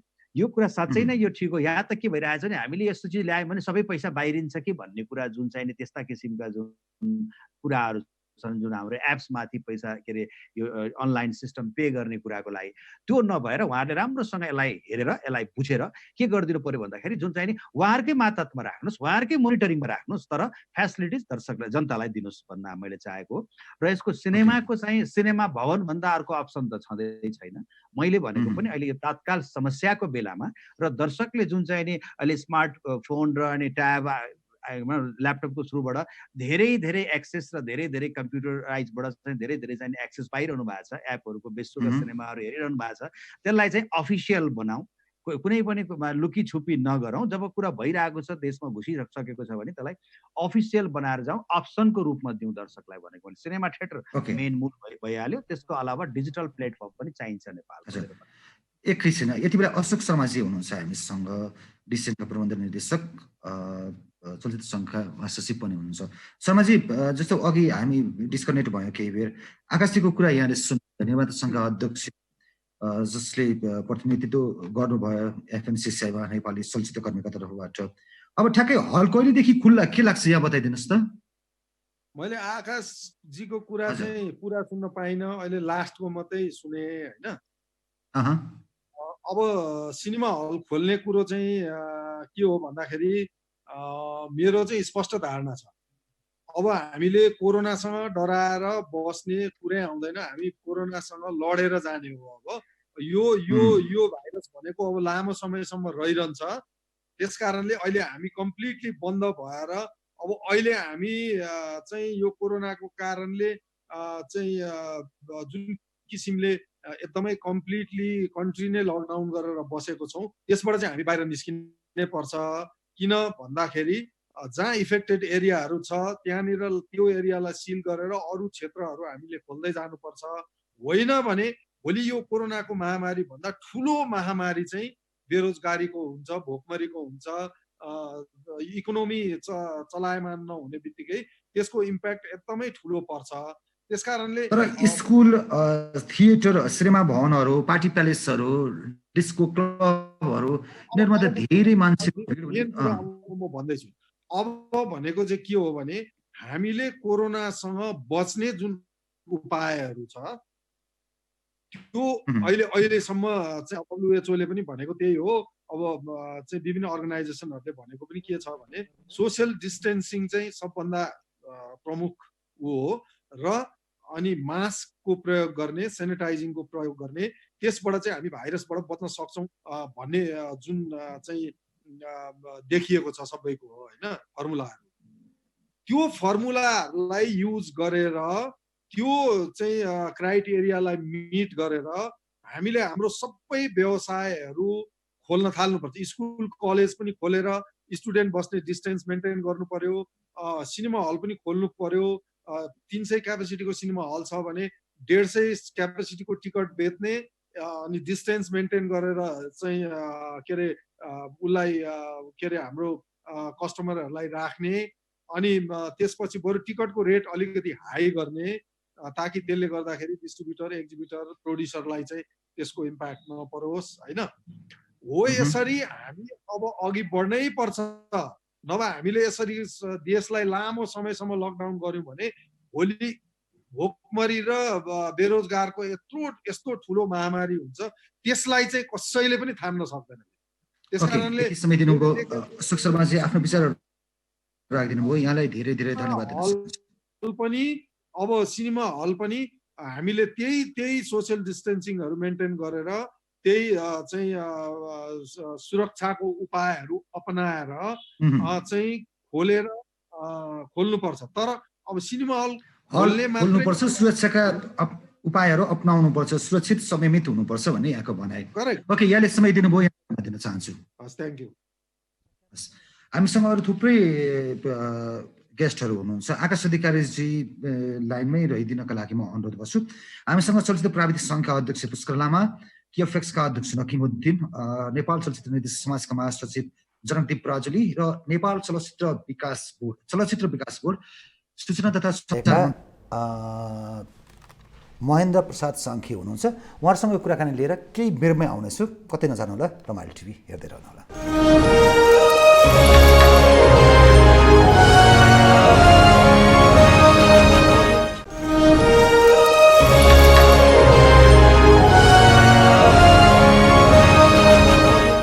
यहाँलाई फेरि पनि स्वागत छ। हेर्दै हुनुहुन्छ रमाइलो एचडी टेलिभिजन र हामी दिउँसो 2 बजेदेखि निरन्तर रूपमा नेपाली चलचित्रले अब कस्तो बाटो रोज्नुपर्छ, कस्तो बाटो अपनाउनुपर्छ भन्ने विषयमा छलफल, अन्तर्क्रिया, कुराकानी, बहस गरिरहेका छौँ। विभिन्न सरकारवाला संस्थाका जिम्मेवार पदाधिकारीहरूसँग हामी कुराकानी गरिरहेका छौँ। यसै क्रममा हामीसँग हुनुहुन्छ नेपाल चलचित्र प्राविधिक सङ्घका अध्यक्ष पुष्कर लामा र नेपाल चलचित्र निर्देशक समाजका महासचिव जनकदीप पराजुली। यहाँलाई स्वागत गर्छु म। अब अहिलेको यो जुन कोरोनाको महामारीले गर्दाखेरि पक्कै पनि हाम्रो नेपालमा मात्र होइन संसारभरि नै एउटा आर्थिक मन्दी आउने अवस्था देखिएको छ स्पष्ट रूपमा।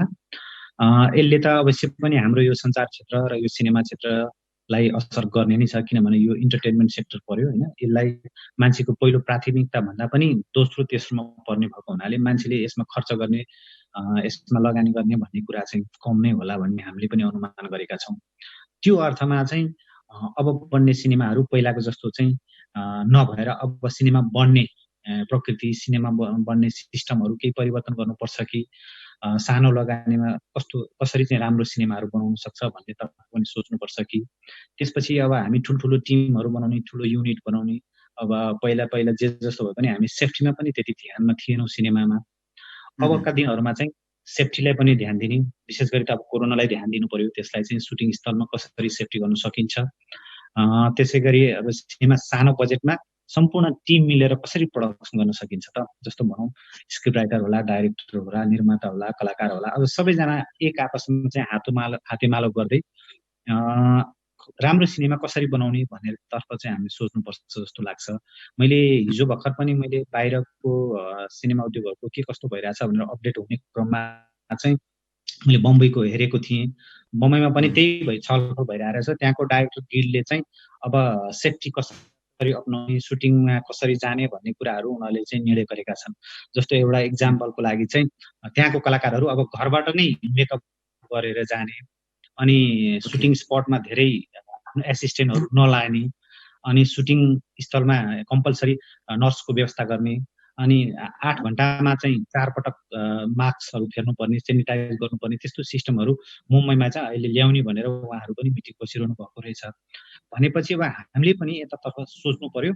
र अर्को कुरो चाहिँ अघि हजुरले भन्नुभएको जस्तो सबैभन्दा थोरै पैसामा राम्रो फिल्म कसरी बनाउनुपर्छ भनेर पनि हामी त्यतातर्फ त्यस्तो कन्टेन्ट होइन, अनि जुन अहिले हामीले न्युज अनलाइनहरूमा देखिरहेका छौँ पारिश्रमिकका कुराहरू, त्यसमा पनि हामी के कति कन्ट्रिब्युट गर्न सक्छौँ, कसरी सहकार्य गर्न सक्छौँ भने चाहिँ अब यसपछि यो लकडाउन खोलेपछि चाहिँ हामीले बृहत छलफल गर्नुपर्ने आवश्यकता जस्तो चाहिँ मैले देखिरहेको छु। ओके पुष्करजी, हजुर सुन्नुभयो। अहिले प्राविधिकहरू जसले दिनहुँ काम गरेर साँझ खानुपर्ने अवस्था थियो, अब त भोकमरीले पनि सताउला पिरोल्ला जस्तो अवस्था आइसक्यो। 1.5 महिनाभन्दा लामो बन्दाबन्दीको समय अगाडि बढिसकेको छ। के छ यहाँलाई, कस्तो प्राविधिकहरूले के भन्छन्, जो लाइटम्यानहरू, मेकअप पर्सनहरू, मेकअप आर्टिस्टहरू, यिनीहरू जसले सानो पैसा कमाउँथे, तिनीहरूको के छ भनाइ यहाँलाई आइराखेको छ प्रतिक्रिया? तपाईँले भने जस्तै सताउला होइन, सताइसकेको छ, सुरु भइसकेको छ होइन। भर्खर पनि अब धेरैवटाको कल आइरहेको थियो होइन। यो अहिले तपाईँसँग चाहिँ लाइभमा जोडिरहेको कारणले मैले फ्लाइट मोडमा राखेको छु। सर्वप्रथम त तपाईँको कोभिड-19 को बाटो चाहिँ जोगिनको लागि समग्र के भन्छ विश्वभरि छरेर बसेका विश्वभरि रहेका मानवहरूलाई सुरक्षित रहन र सेफ्टी रहनको लागि चाहिँ आह्वान गर्न चाहन्छु।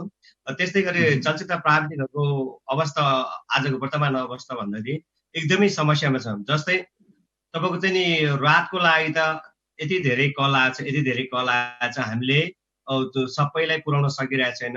जस्तो हामीले अस्ति नै 1 गतेसम्म, वैशाख 1 गतेसम्म 230 परिवारलाई बाँडिसकेपछि हामीले त्यसपछि हाम्रो वातावरण बनिरहेको थिएन। त्यसपछि अब भोलि बाँड्दैछौँ केही रातहरू, त्यस्तै रातहरू अब धेरै नै चाहिरहेछ। पहिला त तपाईँको निम्न वर्गहरूलाई चाहिएको थियो, त्यस पछाडि मिडल क्लासको प्राविधिकहरूलाई चाहिएको। अहिले त अब झनै भन्ने हो भने तपाईँ सबै वर्गलाई चाहिने भएछ प्राविधिकहरूलाई। तपाईँको चाहिँ यो वर्गलाई नचाहिने, त्यो वर्गलाई नचाहिने भन्ने, किनभने सबै स्टकहरू उहाँहरूसँग सकेको अवस्था छ। आज जहाँसम्म लकडाउन भएको त 45 दिन भएको छ होइन। 45 दिनसम्म आइपुग्दाखेरि धेरै समस्याहरू आएको छ। यो समस्यालाई न्यूनीकरण गर्नका लागि हाम्रो सबैभन्दा बलियो आधार घर भनेको चलचित्र विकास बोर्ड हो। चलचित्र विकास बोर्डमा हामीले पटक पटक हामीले छलफल गरिरहेछौँ, सहकारी गरिरहेछौँ, तर पनि त्यो सहकारीमा मात्रै सीमित रहिरहेछ। सहकारी भन्दा नि यतिखेर हामीलाई रिजल्ट चाहिरहेछ। रिजल्ट भनेको बिहान बेलुका चाहिँ छाक टार्नको लागि ओके पुष्करजी एकैछिनपछि यहाँसँग म फेरि आउनेछु। यति बेला चलचित्र विकास बोर्ड अध्यक्ष विहीन अवस्थामा रहेको छ। कार्यकारी अध्यक्ष अथवा कार्यवाहक अध्यक्षको व्यवस्था नभएको हुनाले मन्त्रालयका उपसचिव महेन्द्र प्रसाद साङ्खे जो चलचित्र विकासको सदस्य सचिव हुनुहुन्छ, उहाँले नै सबै चिज हेर्दै आउनु भएको छ। उहाँ हाम्रो सम्पर्कमा हुनुहुन्छ। साङ्खेजी, यहाँलाई स्वागत गर्न चाहन्छु। सबैजनालाई नमस्कार, धन्यवाद। चलचित्र विकास बोर्डले अहिलेसम्म गरेका गतिविधिका सम्बन्धमा हाम्रो पुष्कर जी पनि जानकारी हुनुहुन्छ। उहाँ त्यसरी हामीसँग महासचिवज्यू पनि हुनुहुन्छ है, नेपाल चलचित्र निर्देशक समाजका अहिले सँगै जनकदीप पराजुलीजी। हामी चलचित्र विकास बोर्डले अहिले चाहिँ तत्कालै एउटा हामीले राहत प्याकेजको भन्दा पनि गभर्मेन्टले ल्याएको राहत प्याकेजमा चाहिँ कसरी समाहित हुने भन्ने हिसाबले छलफल गरिएको थियो र पेसालाई र क्षेत्रलाई व्यवसायलाई कसरी चाहिँ नि अगाडि बढाउने अबको लकडाउन खुल्लाको अवस्थामा भन्ने हिसाबले एउटा छलफल पनि भएको र राहतका हिसाबले हेर्दाखेरि हामी नेपाल सरकारले चाहिँ नि एउटा एकद्वार प्रणालीबाट भन्ने के अरे सुविधा वितरण गर्ने, राहत वितरण गर्ने भएको हुनाले चलचित्र विकास बोर्डले छुट्टै राहत प्याकेज नल्याएको अवस्था हो। अब चलचित्रकर्मी साथीहरूलाई पनि हामीले भनेका छौँ, चलचित्र विकास बोर्ड मार्फत हामीले छुट्टै राहत प्याकेज सञ्चालन गर्न मिल्दैन पनि। गभर्मेन्टकै संस्था हो र नेपाल सरकारले चाहिँ एकद्वार प्रणालीबाट राहत वितरण गर्ने भएको हुनाले हामीले चलचित्र विकास बोर्डबाट चाहिँ नै छुट्टै राहत प्याकेज सञ्चालन गरेका छैनौँ। हजुर, जस्तो अहिले अध्यक्ष विहीन छ चलचित्र विकास बोर्ड, 29 गतेसम्मका लागि यहाँले आवेदन माग्नु भएको छ अध्यक्षका लागि है। यो पनि बन्दाबन्दीको बेला छ, त्यहाँ निवेदन दिने, कसले भर्ने, अनि कसले राहत, कसले कुरा सुन्ने, यहाँ मन्त्रालयमै व्यस्त हुनुहुन्छ। यो धेरै चलचित्र कर्मीहरूको गुनासो छ उपसचिवज्यू।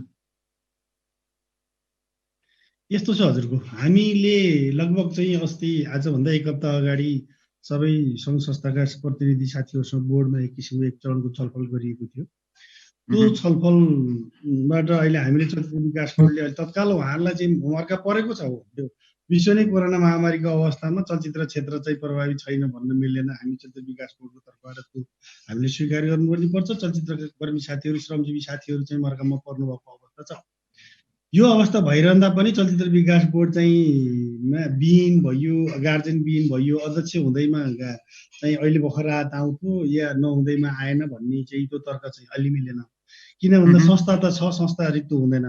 र पनि हो, स्वाभाविकले म स्वीकार गर्छु कि चलचित्रकर्मीले रित्तो गर्ने संस्था हो, हामीले चाहिँ कर्मचारीले सञ्चालन गर्नुपर्छ भन्ने मान्यता राख्दैनौँ। त्यही भएको हुनाले हाम्रै चलचित्र विकास बोर्डबाट नै यो अभिभावक दिन, चलचित्र कर्मीको अभिभावक दिन हुनु हो भनेर अहिले मन्त्रालयलाई हामीले अनुरोध गरेर चाहिँ विज्ञापन भएको हो। अब मैले केही मन्त्रालयको तर्फबाट यहीँ रहँदाखेरि पनि र चलचित्र सचिवको हिसाबले भन्दा पनि बोर्डको अध्यक्ष छिटै चाहिने पदपूर्ति हुनेवाला छ, सबैलाई जानकारी भएकै विषय हो।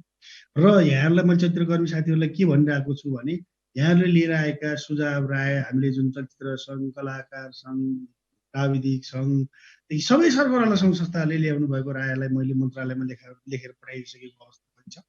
र राष्ट्रिय जनआयोगले एउटा क्षतिको विवरण पनि मागेको अवस्था हो र त्यो क्षतिको विवरणमा हामीले लगभग चाहिँ यो लकडाउन अवधिमा भएको क्षतिको विवरण चाहिँ हामीले प्रस्तुत गरिसकेको अवस्था छ। मात्र कुरा के हो भने उहाँले चाहनु भएको चाहिँ नि चलचित्र विकास बोर्ड एउटा अभिभावक संस्था यहीँबाट डाइरेक्ट एकद्वार प्रणालीबाट तुरुन्त आओस् भन्ने उहाँहरूको चाहना हो। र हामीले राहत प्याकेज भएको मैले अगाडि नै भने डुप्लिकेसन, गभर्मेन्टको डुप्लिकेसन गभर्मेन्ट संस्थाले गर्नु मिल्दैन। मात्र हामीले ब्रिजिङको काम गर्ने हो र ब्रिजिङको काम गर्दा मन्त्रालय मार्फत अर्थ मन्त्रालय जानुपर्ने विषय, अर्थ मन्त्रालय, राष्ट्रिय जनआयोग मार्फत जाने विषयहरू गएका छन्। मासिसज्यू, यहाँले कुरा सुन्नुभयो, जस्तो विकास बोर्डको सदस्य सचिव के भन्नुहुन्छ, यहाँसँग जोडिनुहोस् न। अब यो हामी सबैजनाले देखिरहेकै, अहिले भोगिरहेकै समस्या हो होइन। अब जुन यो राहतको कुरा छ, राहतको कुरामा चाहिँ मैले के अनुभव गरेको छु भनेदेखि, अब हाम्रो निर्देशक समाजले पनि केही निर्देशकज्यूहरू र हाम्रा एसिस्टेन्ट डाइरेक्टरहरू भए होइन, त्यसपछि हामीको कन्टिन्युटी लेख्ने हुन्छन्, क्ल्यापहरू हान्ने हुन्छन्, विविध प्राविधिकहरूलाई हामीले पनि इन्डिभिजुअली सहयोग गरिरहेछौँ। यसमा समस्या के देखियो छ भनेदेखि अब नेपाल सरकारले जनप्रतिनिधि मार्फत सम्बन्धित वडा कार्यालय मार्फत चाहिँ राहतहरू वितरण गरिरहेको छ, तर हाम्रो प्राविधिकहरूकोमा चाहिँ त्यो राहतहरू प्रपरली पुग्न सकेको छैन। कारण चाहिँ के छ भनेदेखि त्यहाँ कतिको आइडेन्टिटीको समस्या रहेछ, जस्तो तपाईँको नागरिकता चाहियो भने कहीँ घरबेटीले सिफारिस गर्नु पर्यो भन्ने अब ती यावत कुराहरू छन्। अनि तीमाथि हाम्रो अर्को निर्देशकहरूमा चाहिँ अर्को एउटा समस्या छ। अब निर्देशकज्यूहरू उहाँहरू कसरी राहत माग्ने, सिनेमा निर्देशन गर्ने एउटा बौद्धिक लेभलको एउटा चाहिँ सम्मानित मान्छे हुन्छ, व्यक्ति हुन्छ, उसले राहत माग्न कसरी जाने? त्यो भएको हुनाले हामीले चाहिँ अलिकति गोप्य ढङ्गबाट उहाँहरूलाई चाहिँ सार्वजनिक नगर्ने गरी चाहिँ राहत दिने भनेर हामीले कार्यक्रम ल्यायौँ र केही हामीले गऱ्यौँ पनि। अब उहाँहरू खुलेर मलाई खानै समस्या पर्यो भनेर आउनु पनि सक्नुहुन्न, तर भित्री आन्तरिक रूपमा चाहिँ समस्या भइसकेको अवस्था छ। अब यस्तोलाई कसरी सम्बोधन गर्ने भनेर चाहिँ चलचित्र विकास बोर्डले र हामी समाजले, हामी चलचित्र कर्मीले सोच्नुपर्ने अवस्था आएको छ। र अघि मैले भनिसकेँ पहिला नै प्राविधिक सङ्घको धेरै प्राविधिकहरूको हामीलाई पनि कल आइरहेको छ, जो चाहिँ त्यो नेपाल सरकारले बाँडेको राहत वितरण लिने ठाउँसम्म उहाँहरू पुग्न समस्या भएको छ। त्यसको मेकानिजम बनेको छैन कि हाम्रो सिफारिस कि हामीले त्यसलाई चाहिँ सम्बन्धित वडामा प्राविधिक सङ्घले अथवा हाम्रो सङ्घ संस्थाले चाहिँ सिफारिस नाम टिपाएर पठाउनु पर्यो अथवा केही न केही चाहिँ उपाय गर्नु पर्यो। उहाँहरू चाहिँ त्यहाँबाट वञ्चित भइरहनु भएको छ। यसलाई पनि सम्बोधन हुने गरी चलचित्र विकास बोर्डले पनि यसलाई चाहिँ अलिकति ध्यानमा राखिदियो भने चाहिँ अलिकति राम्रो हुन्छ। म यहाँ महेन्द्र प्रसाद साङ्के हामीसँग सँगसँगै हुँदा पुष्करजीको अलिकति कुरा राख्न चाहन्छु। पुष्करजी, स्पष्ट रूपमा उहाँले बुझ्ने गरी सुन्ने गरी भनिदिनुहोस् न, राहत प्याकेज यसरी आउनुपर्छ, यसरी चाहेका छन् प्राविधिकहरूले भनेर, किनकि एउटै मात्र सरकारी निकाय भनेको चलचित्र विकास बोर्ड हो, चलचित्र प्राविधिक धेरै नै मारमा परेका छन्। एकचोटि पुष्करजी।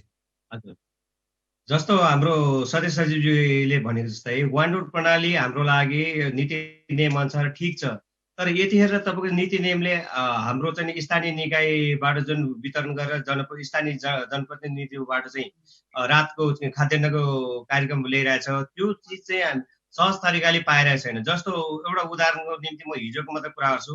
मेरो एउटा चलचित्र कर्मी भाइहरू छन्, उहाँहरूले रात नपाएर एउटा चाहिँ रातो पुलको एउटा वडा कार्यालयमा गएर उहाँले अध्यक्षज्यूसँगै चाहिँ आह्वान गर्दाखेरि उहाँले 2 तला माथिबाट नि त्यो भाइले चाहिँ 1 प्याकेट पाउरुटी दिएर पठाइदिनुहोस् भनेर भन्नुभयो अरे। त्यो घडीमा 1 पाउन्ड पाउरुटीले उहाँले के गर्थे?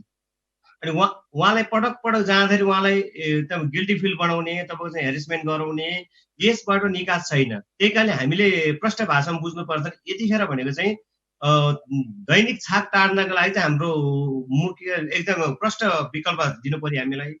यदि सकिँदैन भने चलचित्र विकास बोर्ड एउटा हाम्रो अभिभावक संस्था भएको कारणले उहाँले प्रष्ट तरिकाले भनिदिनु पर्यो। उहाँले अघि नै भन्नुभयो, नेपाल सरकारले ल्याएको वान्डोर प्रणालीबाट हामी चाहिँ दायाँ बायाँ हामी वैकल्पिक उपाय ल्याउन सक्ने कन्डिसनमा छैन भने कुरो त्यो हामी एप्रिसिएट गर्छौँ। तर उहाँले त्यो वैकल्पिक उपाय ल्याउन नसकेको खण्डमा हामी के भोगोए मर्नु प्राविधिकहरू। भर्खरै मात्रै तपाईँको शङ्कर बराल भन्ने हाम्रो मेकअप आर्टिस्ट हुनुहुन्छ, उहाँले 2 दिनदेखि मेरो बच्चाहरूले केही खाएको छैन भनेर हिजो बेलुका राति 11 बजी कल गरेको छ, बिहान 6 बजी कल गरेको छ, अहिले भर्खर पनि 3 पटक कल गरिसकेको छ। भनेपछि यस्तो कन्डिसनमा त्यो त एउटा उदाहरण मात्रै, त्यस्तै थुप्रै टेक्निसियनहरू छ। जस्तै तपाईँ हाँडी गाउँमा छ काम गर्ने रामदाई भन्ने, पुष्करजी उहाँले कुरा सुनिराख्नु भएको छ। उहाँ मिटिङबाट नै हामीसँग कुराकानी गर्दै हुनुहुन्छ समय निकालेर। महेन्द्रजी, समस्या त एकदमै डरलाग्दो पो देखियो त। एउटा सौ पनि माथि 2-3 तला माथिबाट फ्यालिदिए रे उसको प्याकेट पाउरोटीको यस्तो कुरा आयो। राहतको प्याकेज ल्याइरहेछौँ भनिरहेछ सरकारले। चलचित्र हेर्ने निकाय एउटा मात्रै हो सरकारी निकाय चलचित्र विकास बोर्ड। यहाँ त्यसको जिम्मेवार व्यक्तित्व सदस्य सचिवज्यू बताइदिनुहोस् न के हो? यस्तो छ दयाराम सर, कस्तो छ भने हामीले अघि नै मैले भने गभर्मेन्टको डुप्लिकेसन गर्न नसक्ने अवस्थामा जुन पुष्कर सरले भनेको विषयलाई म कसरी चाहिँ एड्रेस गर्न चाहन्छु भने, यदि अब राहत चाहिँ चाहिने, अब लाज मानेर अब यसरी लकडाउन चल्दै जाने होइन, अब राहत नमाग्ने कोही मान्छे हुँदैन। सबै हामी राहतको स्थितिमा पुगिसकेको अवस्था छ र चलचित्रकर्मी साथीहरूलाई त्यो कसले कुन स्थानीय तहले त्यो काम गरौँ कसो गरौँ त्यतातिर म लागिदिएँ। तर मात्र राहत पाएनन् भने चलचित्र विकास बोर्डले कस्तो किसिमको फलानु प्राविधिक हुनुहुन्छ, हाम्रो चलचित्रकर्मी हुनुहुन्छ, फलानु वडामा बस्नुहुन्छ, वडा अध्यक्ष वडा त्यो सम्बन्धित स्थानीय तहलाई हामीले सिफारिस गर्नुपर्छ भने हामी रेडी गरिदिन्छौँ है। अब यस्तो चलचित्र विकास बोर्डमा मलाई फोन गरे पनि हुन्छ, चलचित्र विकास बोर्डमा त्यहाँ गएपछि त्यहाँ कार्यालय सही हुनुहुन्छ सम्बन्धित अफिसर, हामी चलचित्र विकास बोर्ड कुनै दिन लकडाउन भएको छैन, हामी दैनिक कार्यालय खोलेका छौँ, खुला नै छ। ओके होइन, यो हिसाबले हेर्दा कहाँनिर चलचित्रकर्मी साथीहरूलाई समस्या भएको छ, अब हामीले पोको बाँध्न नसकेको अवस्थामा त सहजीकरणको हकमा त हामीले सिफारिस गर्ने हो। सम्बन्धित स्थानीय तहमा कसैले पत्याए नै केही गरेन भने यो चलचित्रकर्मी हो, यो कलाकार हो, यो प्राविधिक हो, यो निर्माता हो, यो निर्देशक हो, जे हो हाम्रो चलचित्रकर्मी हो, यो हिसाबले यो अवस्थामा निजको आश्रित परिवार यदि छन् यहाँलाई आवश्यक सहयोग गरिदिनु होला भनेर लेख्नलाई हामीलाई किनै गाह्रो छैन, हामी लेख्छौँ। तर कुरा के हो भने अब प्राविधिक सङ्घका साथीहरू, निर्देशक साथीहरू जोसुकै हुनुहुन्छ, अब मैले जोसँग चिन्जान हुन्छ उसैसँग अनुरोध गर्ने हो, स्वाभाविक छ। तर सम्बन्धित ठाउँमा गएर चाहिँ रात त लिन जानु पर्यो नि। अब हाम्रो पुष्कर सरलाई लगभग 5-6 हजार प्राविधिक साथीहरू हुनुहुन्छ, पुष्कर सरले कति एड्रेस गर्न सक्नुहुन्छ, उहाँले सम्बन्धित ठाउँमा सहजीकरण गरिदिने हो। त्यसो भए हुनाले अब चाहिँ कसैले पनि राहतका लागि चाहिँ नि दुःख मान्नु पर्दैन, जाँदा हुन्छ। जाँदा स्थानीय तहले गभर्नमेन्टले भने रुल त मैले त्यहाँभन्दा बाहिर त म जान सक्दिनँ। ओके पुष्कर के भन्छ सहजीकरणको हकमा सम्बन्धित महेन्द्र सरले भनेको कुरामा हामी कतै पनि हेजिटेसन बिना हाम्रो चलचित्रकर्मीहरू, श्रमजीवी चलचित्रकर्मीहरू तपाईँको वडा कार्यालयमा जान तयार छन्, तत्पर छन्। तर वडा कार्यालय तपाईँको चाहिँ नि हरेक चिजहरू डकुमेन्ट माग्छ। यो टाइममा तपाईँको चाहिँ एउटा पसल खुला थिएन अहिलेको टाइमसम्म, भोलिदेखि अलिकति सहज होला। तर त्यो टाइममा तपाईँको उसले चाहिँ डकुमेन्ट कहाँबाट कपी गरेर लाने, उसको आइडेन्टिटी कार्ड कहाँबाट बोकेर लाने। अनि अर्को कुरा तपाईँको वडा कार्यालयमा सहज एउटा वातावरण बनाइदिएको खण्डमा हाम्रो श्रमजीवी चलचित्र कर्मीहरू जानका लागि अप्ठ्यारो मान्दैन। तर अरू कुरा तपाईँको श्रमजीवी चलचित्र कर्मी भन्नाले हाम्रो तपाईँको प्राविधिक, तपाईँको नृत्य कर्मीहरू, तपाईँको दोधाथीहरू, तपाईँको रङ्गकर्मीहरू त्यत्तिकै मारमा छ। रङ्गकर्मी त अझ हामीभन्दा अझ अप्ठ्यारो कन्डिसनमा छ। उहाँहरू 6 महिनामा एउटा चाहिँ नि नाटक गर्छन्, त्यो ड्रामा गर्छन्, त्यो ड्रामाको पैसा पनि तपाईँको मिनिमम तोकेको हुन्छ, त्यो निर्धारण गरेको पैसा पनि टाइममा पाइरहेको हुँदैन। त्यसपछि उहाँहरूले आफ्नो दैनिक जीवन कसरी चलाउने सहज भइरहेको छैन। यो टाइममा चाहिँ कम्तीमा भने चलचित्र विकास बोर्ड मार्फत यदि तपाईँको मिल्छ भने चलचित्र विकास बोर्डले तपाईँको त्यहीँबाट रात वितरण गरिदिनु भयो भने, जसरी स्थानीय निकायबाट चाहिँ स्थानीय जनप्रतिनिधि मार्फतबाट जुन वितरण भइरहेको केही कोटा चाहिँ कटौती गरेर चलचित्र विकास मार्फतबाट वितरण गरिदिने हो भने हामीले एउटा सही प्राविधिकलाई, सही चलचित्रकर्मीलाई पहिचान गरेर सिफारिस गरेर हामीले पठाउने थियो। त्यसको लागि हामीलाई कुनै आपत्ति छैन। तर अहिले तपाईँको स्थानीय जनप्रतिनिधि मार्फत वडामा जाँदाखेरि सहज तरिकाले पाउने वातावरण छैन। यो वातावरणलाई सहज तरिकाले बनाइदिनु पर्यो कि त्यहाँ अनुगमन एउटा चाहिँ समूह बनाइदिनु पर्यो, कसले पायो कसले पाएन त्यसको डाटा सहित हुनु पर्यो। यदि होइन भने तपाईँको यो प्राविधिकहरू, तपाईँको चाहिँ चलचित्रकर्मीहरू, प्राविधिक लगायत रङ्गकर्मी, तपाईँको नृत्यकर्मी, तपाईँको चाहिँ द्वन्द्वकर्मी सबै भोकले मर्छन्। तपाईँको यो चिज बचाइदिनु पर्यो। यसको लागि म सम्बन्धित निकायले चलचित्र विकास बोर्ड लगायत तपाईँको नेपाल सरकारलाई आह्वान गर्न चाहन्छु। यहाँले अब अलिकति छोटोमा भन्दैछ, हामी समय कम छ, यहाँ सदस्यज्यूसँगै हुनुहुन्छ। अब सिनेमा सुटिङ हुने वातावरण कहिलेदेखि बन्ला, हल कहिलेदेखि खोल्ने उहाँहरूले अहिले के छ उहाँहरूको नीति भन्नु होला। सिनेमा चाहिँ कहिलेदेखि बनाउन सकिन्छ, अब अलिकति खुकुलो भएको हो कि भन्ने आवाज त भएको छ, के भन्नुहुन्छ एउटा जिम्मेवार पदाधिकारीको नाताले? अब अहिले तत्कालै त सिनेमा बनाइहाल्न गइहाल्ने, फिल्ममा उत्रिहाल्ने जस्तो अवस्था चाहिँ देखिन्न। जबसम्म यो कोरोनाको भयबाट चाहिँ सम्पूर्ण कलाकार र प्राविधिकहरू मुक्त हुँदैन तबसम्म सिनेमा बनाउन, हामी फिल्ममा जान अलिकति मुस्किल नै छ। मैले अघि पनि भनिसकेँ, अब हामी यो अलिकति लकडाउन खुकुलो हुने बित्तिकै चाहिँ सबै सङ्घ संस्था बसेर सेफ्टीको लागि सेफ्टी अपनाएर कसरी चाहिँ हामी चलचित्र सुटिङमा जान सक्छौँ भनेर एउटा छलफल चाहिँ हामी गर्छौँ होइन। त्यसपछि एउटा निचोड निस्केला।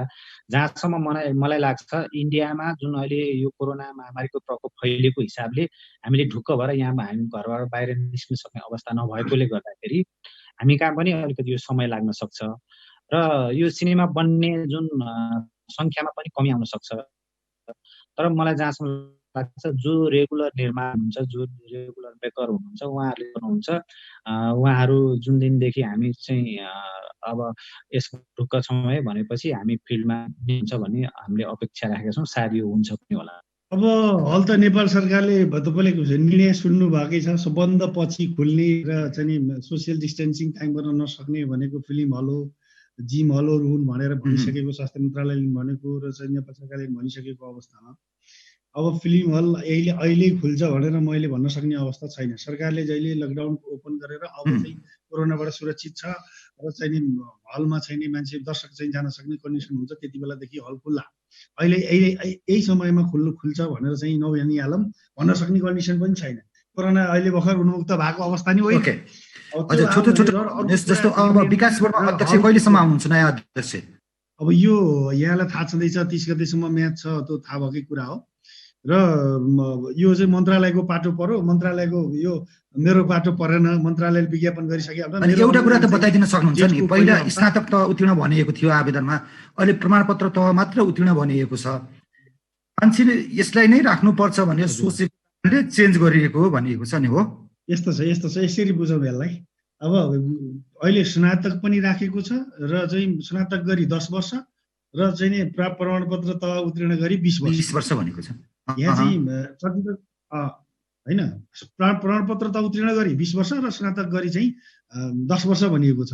अरू केही पनि होइन, मन्त्रालयको आशय कमसे कम चाहिँ प्रतिस्पर्धाको दायरा अलिकति वृहत बनाउनलाई सही चलचित्रकर्मीले चाहिँ एउटा क्वालिफिकेसनकै आधारमा मात्रै वञ्चित नहोस्, उसले नेतृत्व लियोस्, चलचित्रको अभिभावक संस्था हो र चलचित्रकर्मी नै आओस् भन्ने हेतु हो।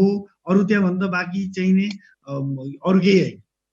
यो यहाँले भने जस्तो एउटा व्यक्तिलाई उ गरे जस्तो भनेको अवस्था चाहिँ होइन। यहाँ ढुक्क हुनुहोस्, यहाँहरूकै चलचित्रकर्मी आउने हो।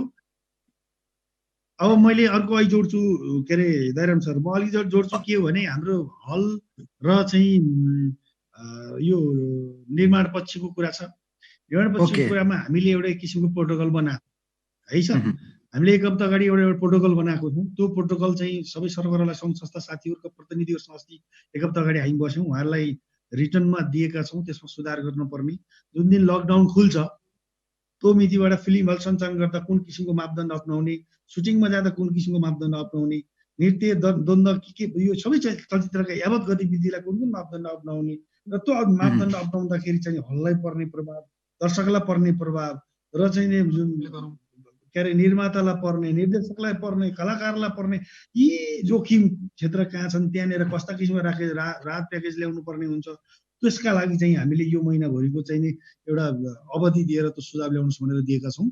र यो कस्तो छ भने यो एउटा प्रोटोकल निर्माण भएर हामीले मन्त्रालय मार्फत सरकारमा पुर्याइयो र त्यो भोलि फिल्म क्षेत्र चाहिँ फिल्म व्यवसाय चाहिँ ओपन हुँदाखेरि त्यो मापदण्ड अप्नाउँदाखेरि चाहिँ नि र सो बमोजिम कार्यान्वयन गर्नका लागि चाहिँ आउने अरू जोखिमलाई चाहिँ कसरी चाहिँ प्रोत्साहन चाहिँ न्यूनीकरण गर्न सकिन्छ त्योतर्फ हामीले चलचित्र विकास बोर्डले होमवर्क गरिरहेको छ र के कति क्षति भइरहेको छ, चलचित्र व्यवसायमा कस्तो क्षति भइरहेको छ भन्ने कुरा पनि हामीले एक किसिमको अध्ययन गरेका छौँ। यो अध्ययन बमोजिम चाहिँ नि अब मेन कुरो लकडाउन नखुलिकन फिल्मको कुनै पनि गतिविधि हुने भएन।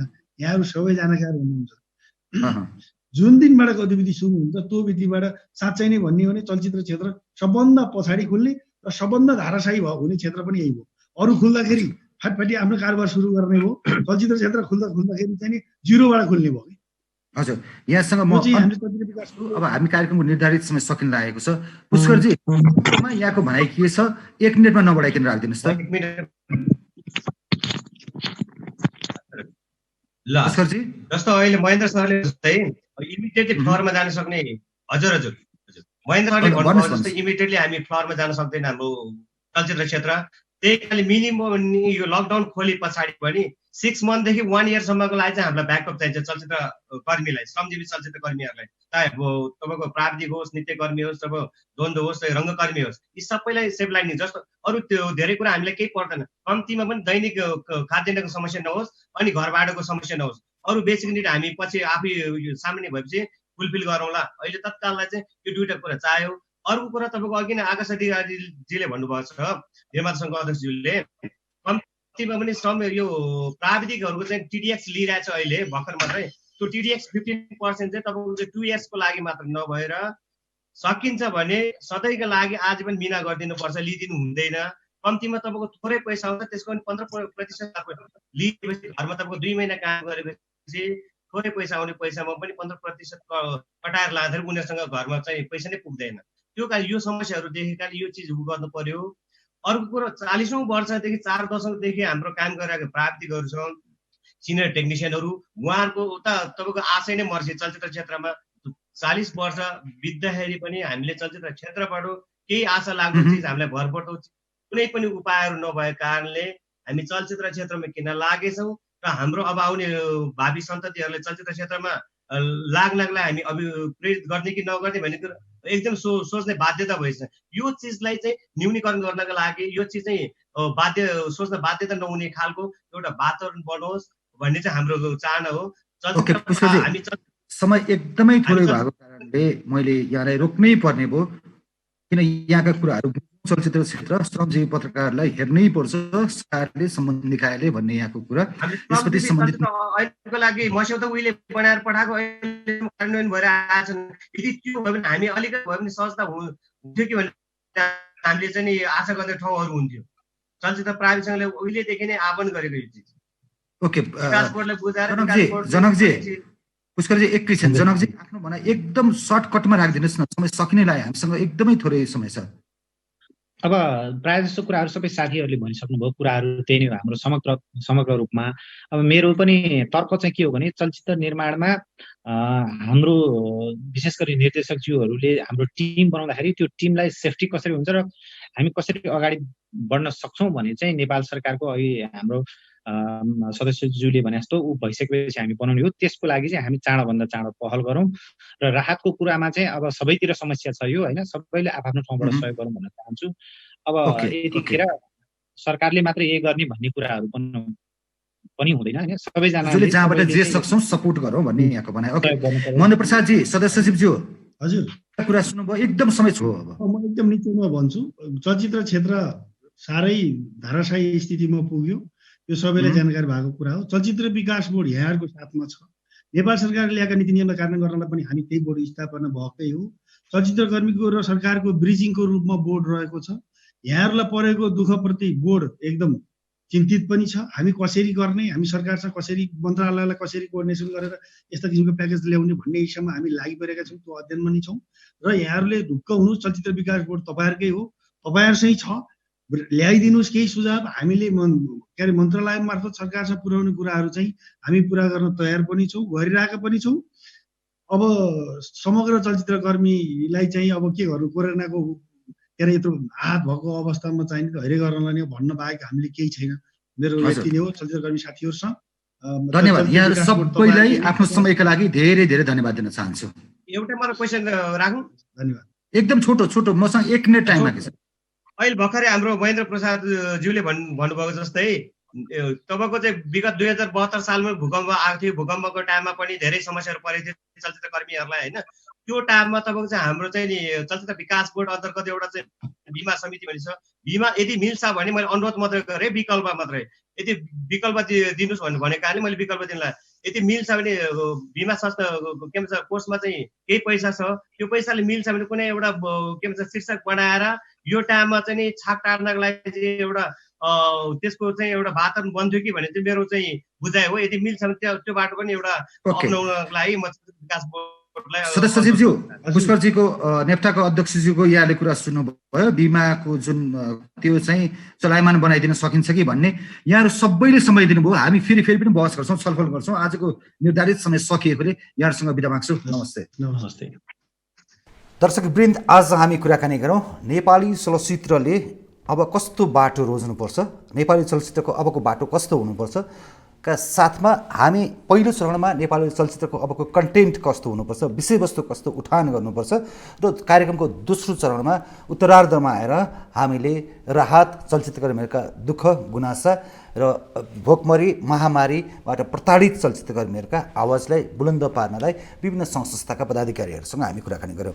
आज हामीसँग कुराकानी गरेमा डिस मिडिया नेटवर्क लिमिटेडका प्रबन्ध निर्देशक सुदीप आचार्य, लोकप्रिय कलाकार प्रदीप खड्का, लोकप्रिय कलाकार पूजा शर्मा, सिनियर चलचित्र पत्रकार डब्बु छेत्री अध्यक्ष नेपाल चलचित्र निर्माता सङ्घ आकाश अधिकारी, अध्यक्ष नेपाल चलचित्र प्राविधिक सङ्घ पुष्कर लामा, महासचिव नेपाल चलचित्र निर्देशक समाज जनकदीप ब्राजुली र चलचित्र विकास बोर्डका सदस्य सचिव, सञ्चार तथा प्रविधि मन्त्रालयका उपसचिव महेन्द्र प्रसाद साङ्खीसँग हामी कुराकानी गरौँ। यस्ता कार्यक्रमहरूलाई हामी आगामी दिनमा निरन्तरता दिने नै छौँ।